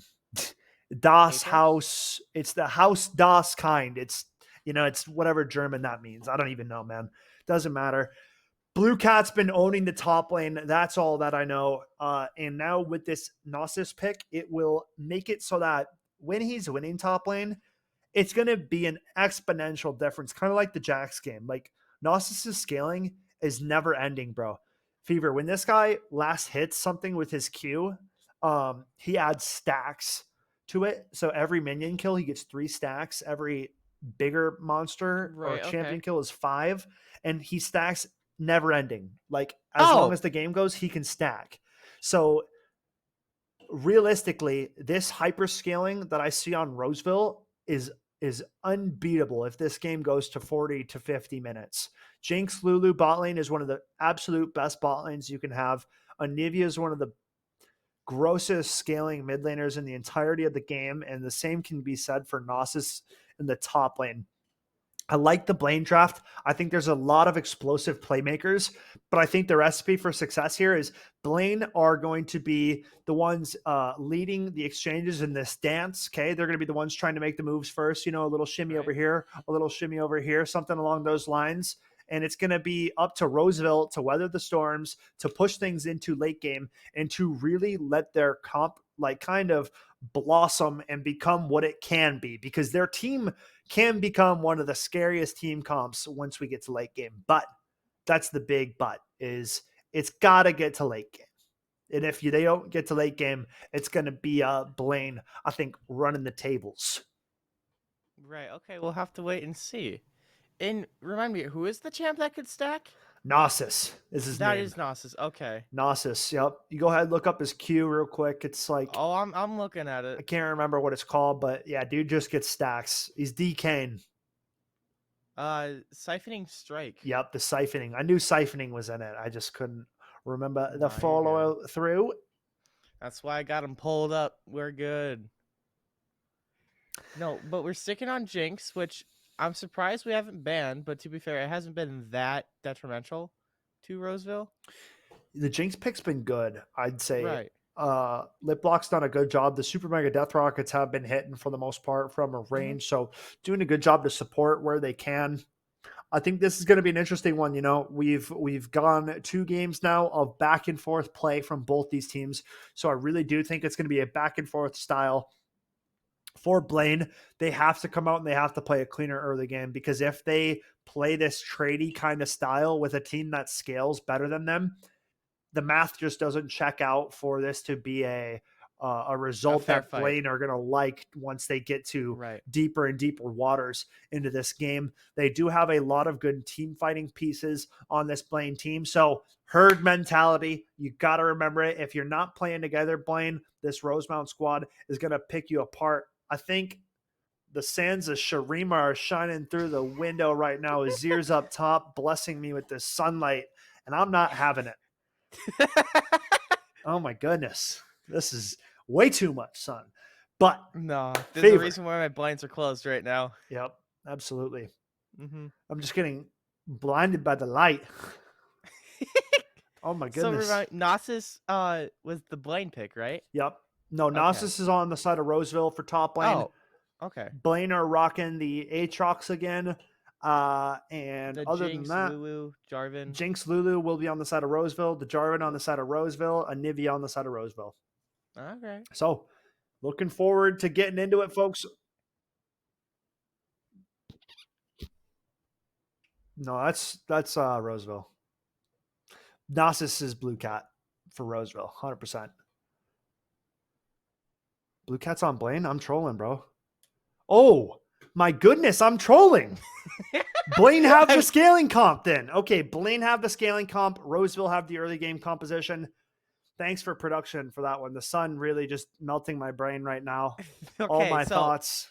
So Roseville has the Early scaling. game fight. No. Blaine's got the scaling comp. I was wrong. Wait. No, dude. Okay, we're just going to get into the game, bro, because now I can't think anymore. No, you're good. You're good. My goodness. We see some great stuff here.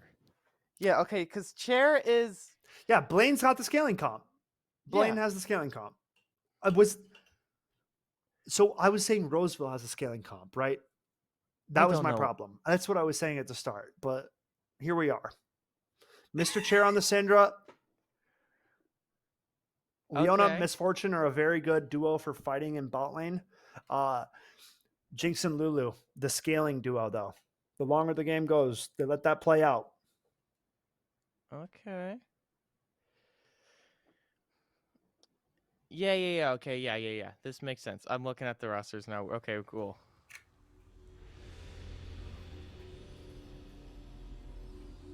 Mr. Chair, Hey Wolf, they're all on Roseville. Yep. We're good. Yep. No, we're good. I just mixed matched on accident. Nah, you're good. Don't even worry about it. What we should be worrying about, and what rather Roseville should be worrying about, is the comps at the beginning here.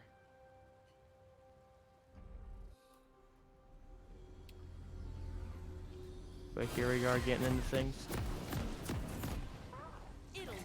Here we are. One more time, we get this show on the road here, Fever, loading into Summoner's Rift for one last time. Can't wait to see the outcome. Blaine on the blue side, representing the scaling comp. Roseville on the red side, representing I see what you did there. the fighting, whatever you want to call them, the fighting squadron, the aggressive bunch. And this is Roseville walking directly into a Blaine Stackerino. We're a bit zoomed in, so mouse wheel scroll out of that thing, Maniac, and that should help you out there.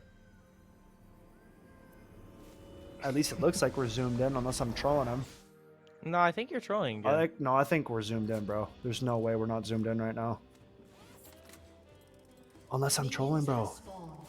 Why does it look like we're zoomed in? I don't know, man. The sun's I think you're trolling. I'm having a chemical reaction to the sunlight right now, Fever. I'm telling you. Something's not sitting right. Apparently. I started calling Blaine Roseville and Roseville Blaine. Now you're starting to think we're... Yeah, no, we're not zoomed in. Bro, it looks like we're we're zoomed in. I guarantee you we're zoomed in. I guarantee you we're zoomed in. Stop I know trying we're to zoomed in. gaslight No, I know we're me. zoomed in. I know we're zoomed in. 100%. I'll die on this sword. I know we're zoomed in right now because you should be able to see more out of this, like right now. I know we're zoomed in. It's fine. We'll let it play out. Getting the blue buff at the beginning for Blaine.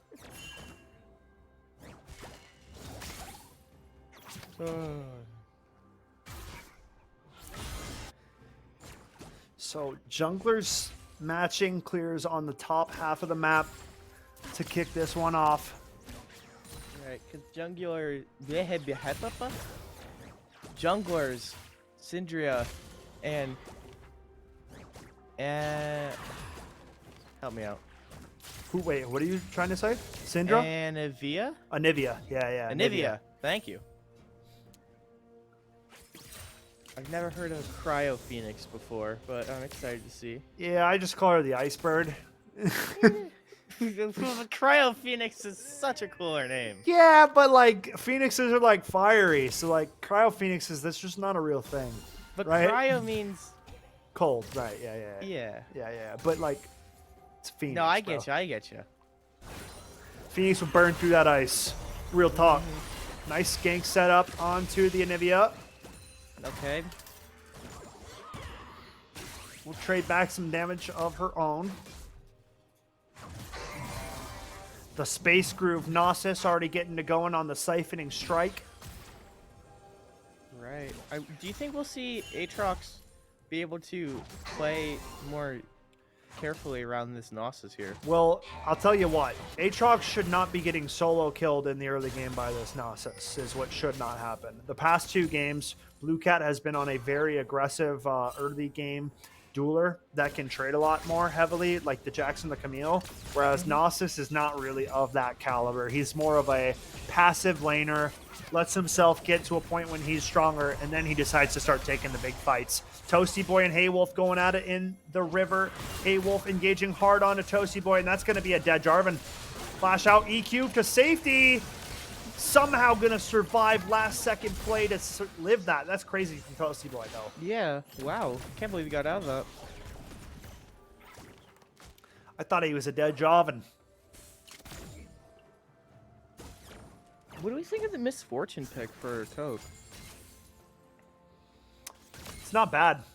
Right? It's kind of similar to the Varus in a way. Similar abilities in the E. That AoE kind of slow and good poke. Oh, Haywolf diving in. That's a dead Lulu. Lock it up. There you go. Deposit Speaking it of into the Misfortune, bank there's the account. first blood. And that is Roseville picking up a double in the bot lane, man. Some things never change, and Roseville getting double kills in the bot lane in the early game has been in all 3 of our games. Right. I was going to say, if not Misfortune, I would have expected like Caitlyn or something like that.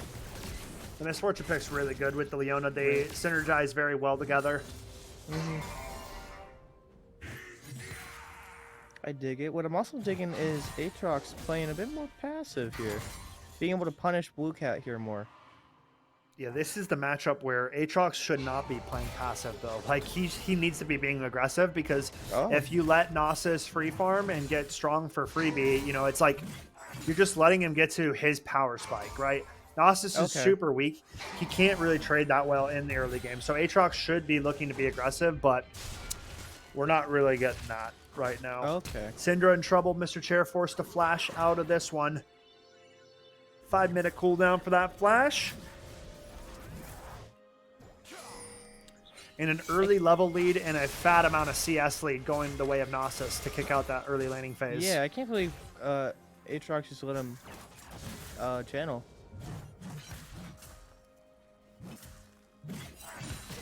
Trying to build up the minions though. Make a push while Gnosis is gone.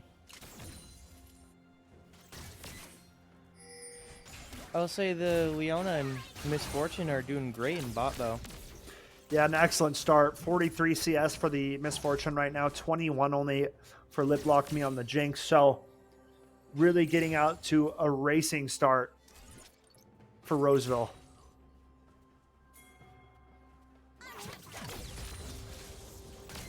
Sight set on this Infernal Dragon. I think Echo going to start it up right now. Roseville bot lane just going to rotate on over.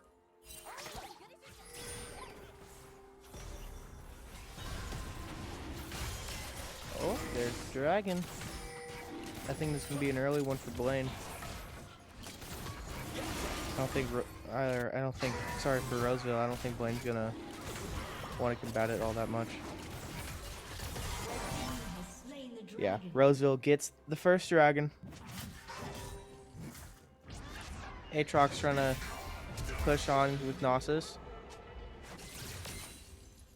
Getting caught up though.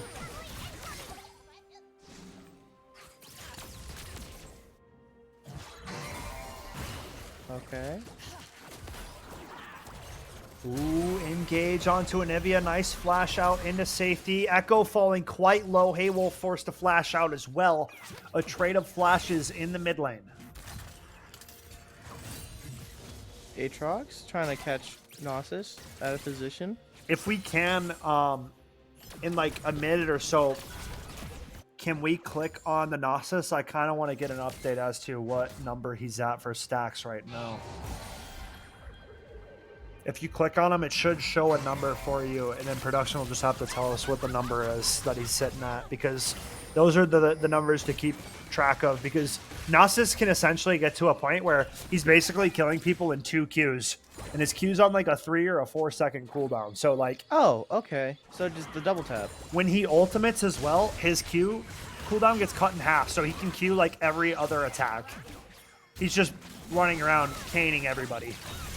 Engage in the bot half, flash forward for Misfortune, going aggressive. It's Minties is gonna go down now. Fighting in the top side, Aatrox standing his own, trying to bang with Blue Cat. And this is gonna be how goes down. Oh no! I was just about to say, he's gonna get his first. Oh god. Oh. What looks so Poor good. buddy. Pouring out I know. for Aatrox there. Aatrox, it was close. It was a good fight. Haywolf gets the trade, but that Gnosis getting rolling here early.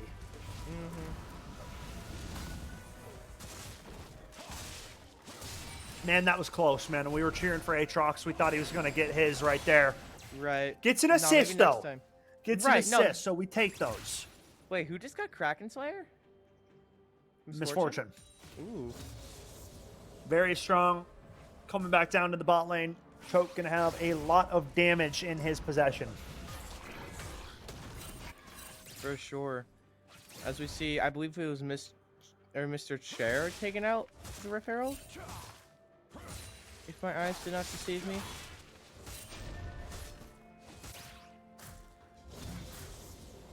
Mr. Chair did get taken down. Anivia's got one on the board there.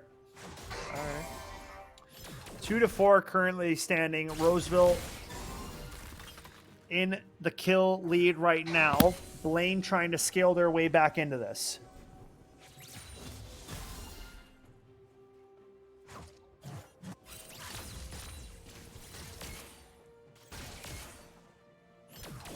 Toasty Boy down at bot side. MF not ready for the Jarvan to be here. The ultimate from Lulu. Demacia called in, and a shutdown found onto Toke. Nice pickup from Liplock. Echo diving into the back line. A dead Anivia, and the ultimate out. And Gnosis just owning the Aatrox up in top lane. Insane stuff from Blaine here. Every time Roseville make a play towards like the bottom half of the map, Blaine top lane picks up a solo kill. Yeah. Because he sees that everybody that can help the Aatrox is not around. And he knows Right. that he can just go forward and take the fight. Oh, the Rift Herald taking on mountain, or sorry, the tower in mid.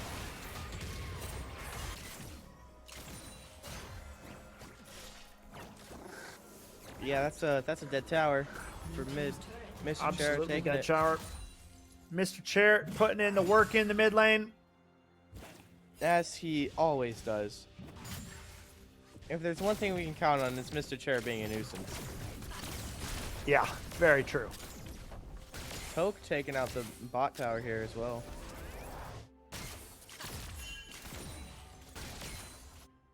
Yeah, this Gnosis is going to come back to lane, and it's not going to be a fun lane experience for Aatrox anymore.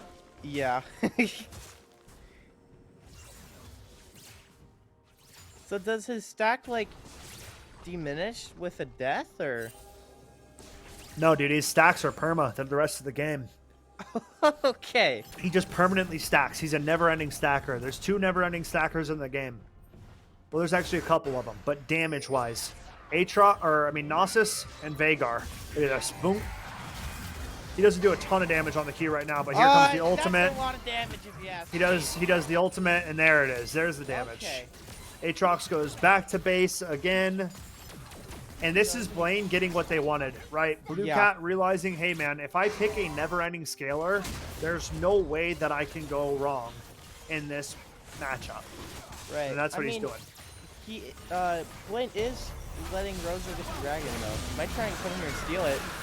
Big Roseville smite getting coming it, through though. for Roseville. Blaine going forward on the engage. Fight not going in their favor, though. And Blaine still struggling to pick when it's their time for these team fights. And that's Okay. what the big difference is.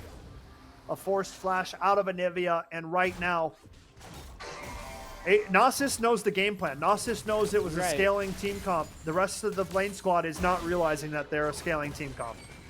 They're trying to tussle and pick fights in this early stage of the game when they literally cannot do it. Blaine's it's costing talking him. about the end game. Nivea into Egg Nivea for the time being, and gonna go down again. And right now, Blaine failing to stop the bleeding, except for top lane. Right. So, Gnosis fans are eating well tonight. Goodbye, Wow. Aatrox. Get that blue buff for Blaine. Gnosis is getting run up on right now by Mr. Chair and Haywolf. Okay. We might actually see him fall. He's Yeah, going to go that- down goodbye. big time. 11-6 score lead for Roseville. Gold lead as well. Roseville not messing around anymore in these last two games of this set. No, they are not. Catching back up. With the gold lead and kill lead, things are looking pretty good for them. Right also has two dragons underneath their belt. Wait, who just bought the Soul Stealer? Echo. Haywolf? Oh. Echo's got Mejai's Soul Stealer. He's at 10 stacks right now. Okay. Wow, that's big damage.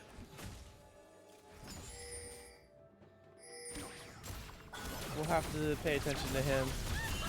Big ultimate for Misfortune. Pushing him Okay. right off of that tower. This So is he going to be can come in tower here going and down in steal it, bot yeah. lane. This is going to be a bot lane getting dove. It's Minties is already dead. Lip Lock Me's dead. Blaine trying to pick these fights right now, and they are They digging just their can't own do grave, it, man. They are digging their own grave. You are not built for this, my friend.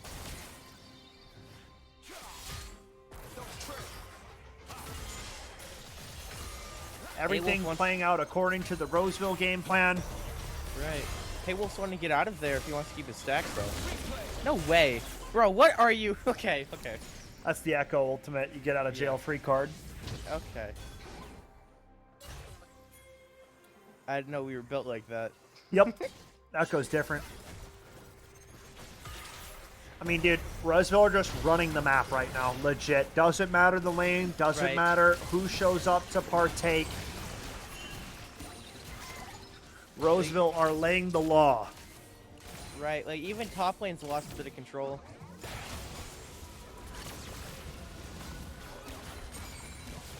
Yeah, Mr. Chair looking for a retreat. Same with Haywolf. Or never mind, Haywolf's taking out a beast. Rift Herald. Yeah, that damage output's insane.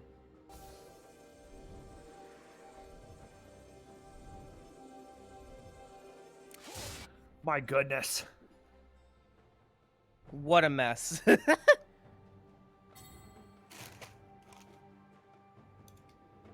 Yeah, what a mess.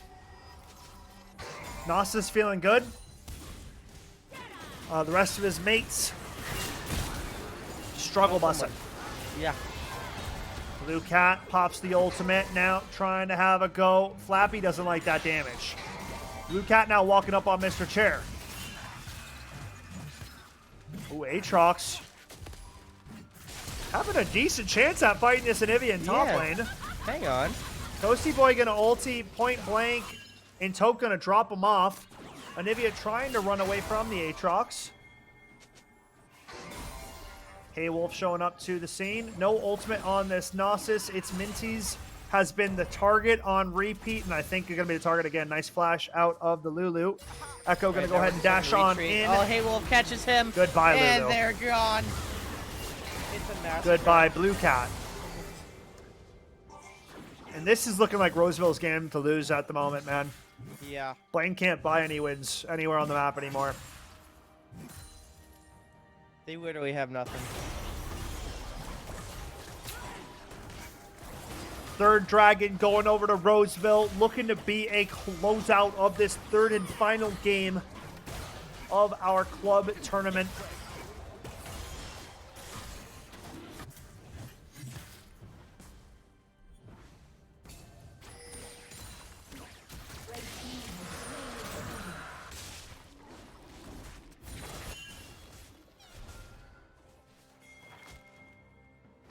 Oh, hey, we're no longer zoomed in.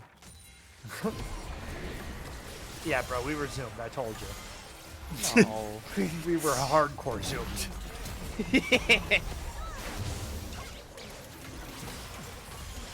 Rift Herald taking out that mid tower. Now we're approaching the end game here.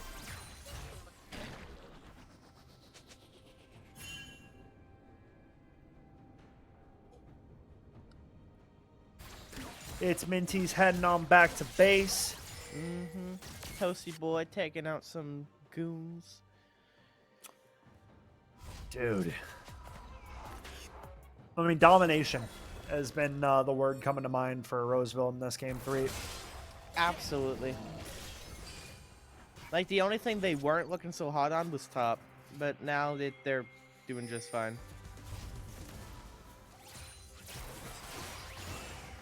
Has Hey Wolf died yet? Nope, 606. We still got it stacking up. Oh, he gets Almost flash died. He out. pops the ultimate though at the last Or second. y'all. Okay.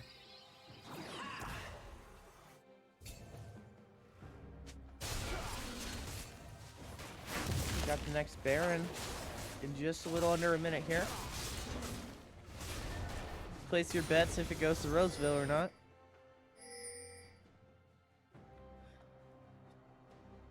Now that slow burn of Roseville whittling away at the map. About 7,000 gold right now.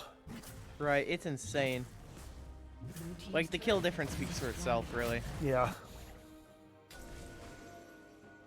Aatrox gets that second tower. Okay, it's Minty's gets run into by Mr. Chair. Okay.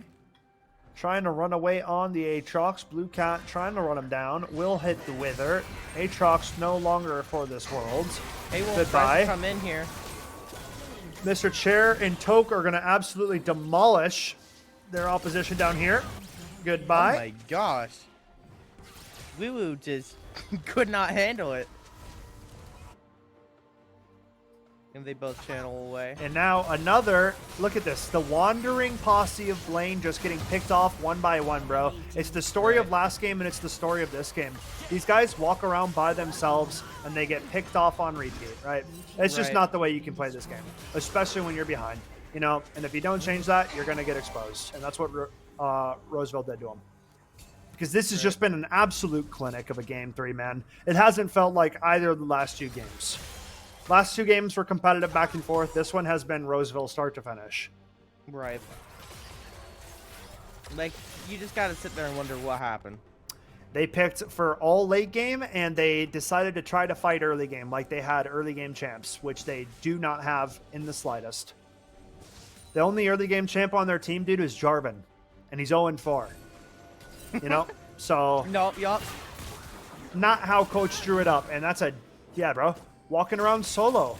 Let's walk around solo more. Blue Cat showing up late to the party. Roseville trying to get their sights set on the Baron. Blue Cat gonna need some support from his teammates. Okay, hang on. You have Cryo Phoenix there.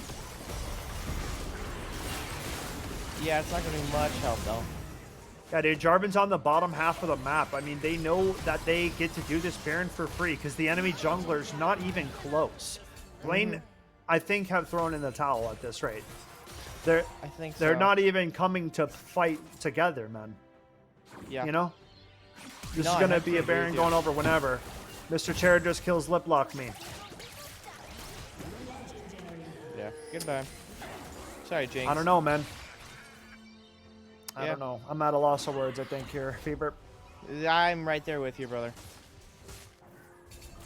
Jarvan split pushing the bot lane when his team's losing the base, losing the game.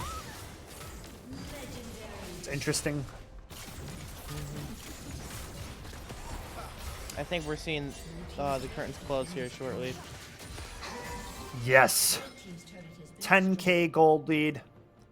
Roseville knew exactly what they were doing going into this game. Haywolf and Mr. Chair absolutely take over the server with some help of their trusty old bot lane, man. Their bot lane came out ahead in every single one of these games, so Right. it's only right that this Roseville squad finishes out the night. Now I can say night, because There that's you how go. long it's been. Is that real?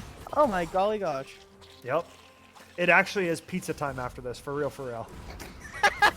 Gonna have to hit up production for that, but for now, we stay on task. Blue Cat gonna try to pop the Gnosis ultimate, try to do what he can. Tope gonna go down. Gnosis with the shutdown. So, I mean, you play off your strongest champion and some success is bound to go your way. Right. We're seeing Hagel spread shot. Jarvan, good EQ, doesn't go? Huh? What? Okay. What are you doing? What are you doing? Get back in the Why fight, aren't you brother. going in there? Echo dashing help over it. the wall. Hagel's coming to take down Jarvan now. Toasty boy falling back.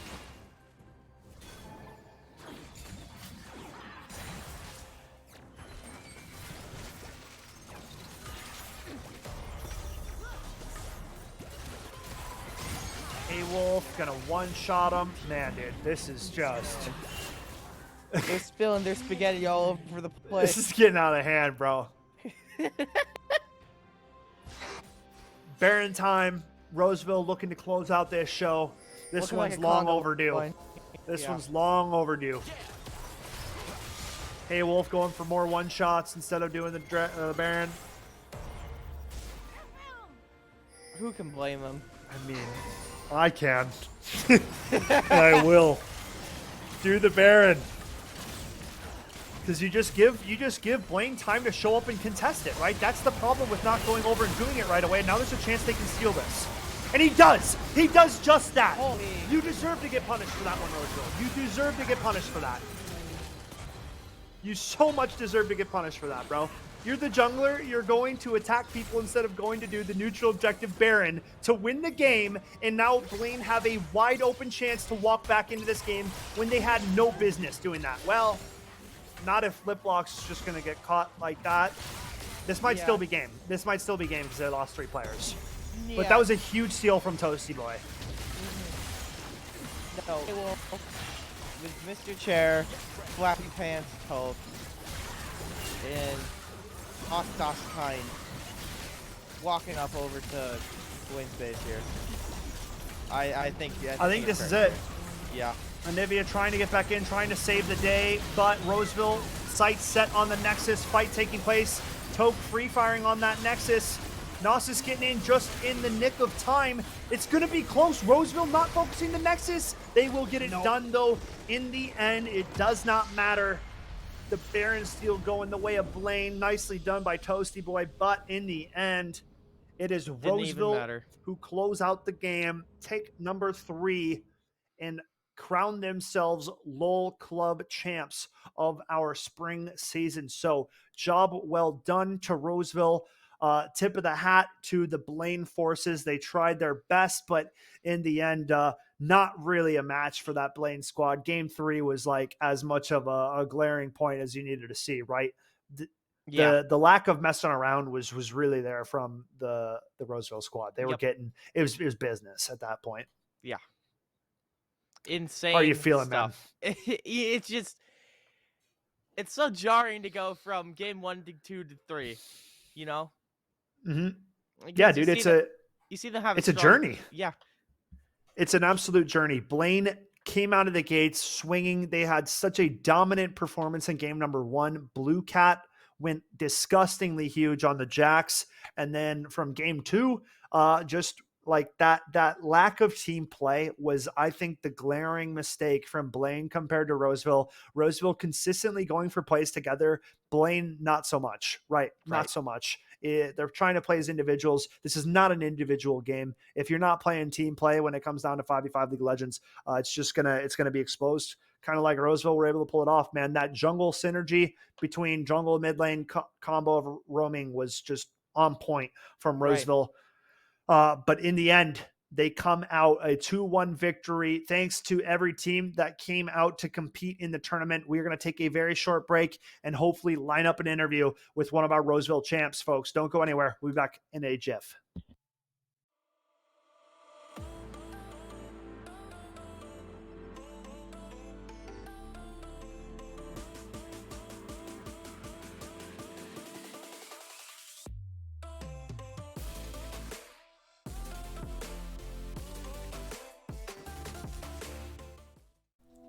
Here at Concordia St. Paul, you will have the opportunity to earn a degree, make lifelong friendships, and play a game you love on an esports scholarship. For more information, visit CS. Surprise! Yeah, surprise. Welcome back. We just pump faked you. There is not going to be an interview. It is much needed time for celebration and outside time for our Roseville Warriors. Man, dude, they just went through it. A great win coming out from them. Fever, any closing thoughts on the day before we wrap this one up and put a bow on it? They were a phenomenal team that really showed how League of Legends was played in the club finals here. Absolutely.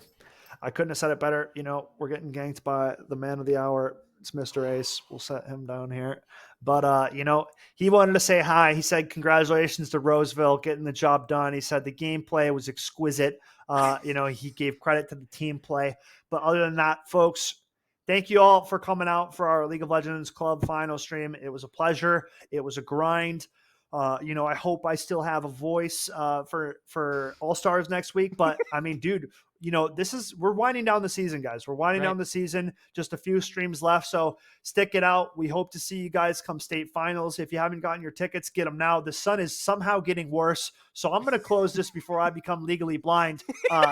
Thank you guys, and we'll see you for All-Stars.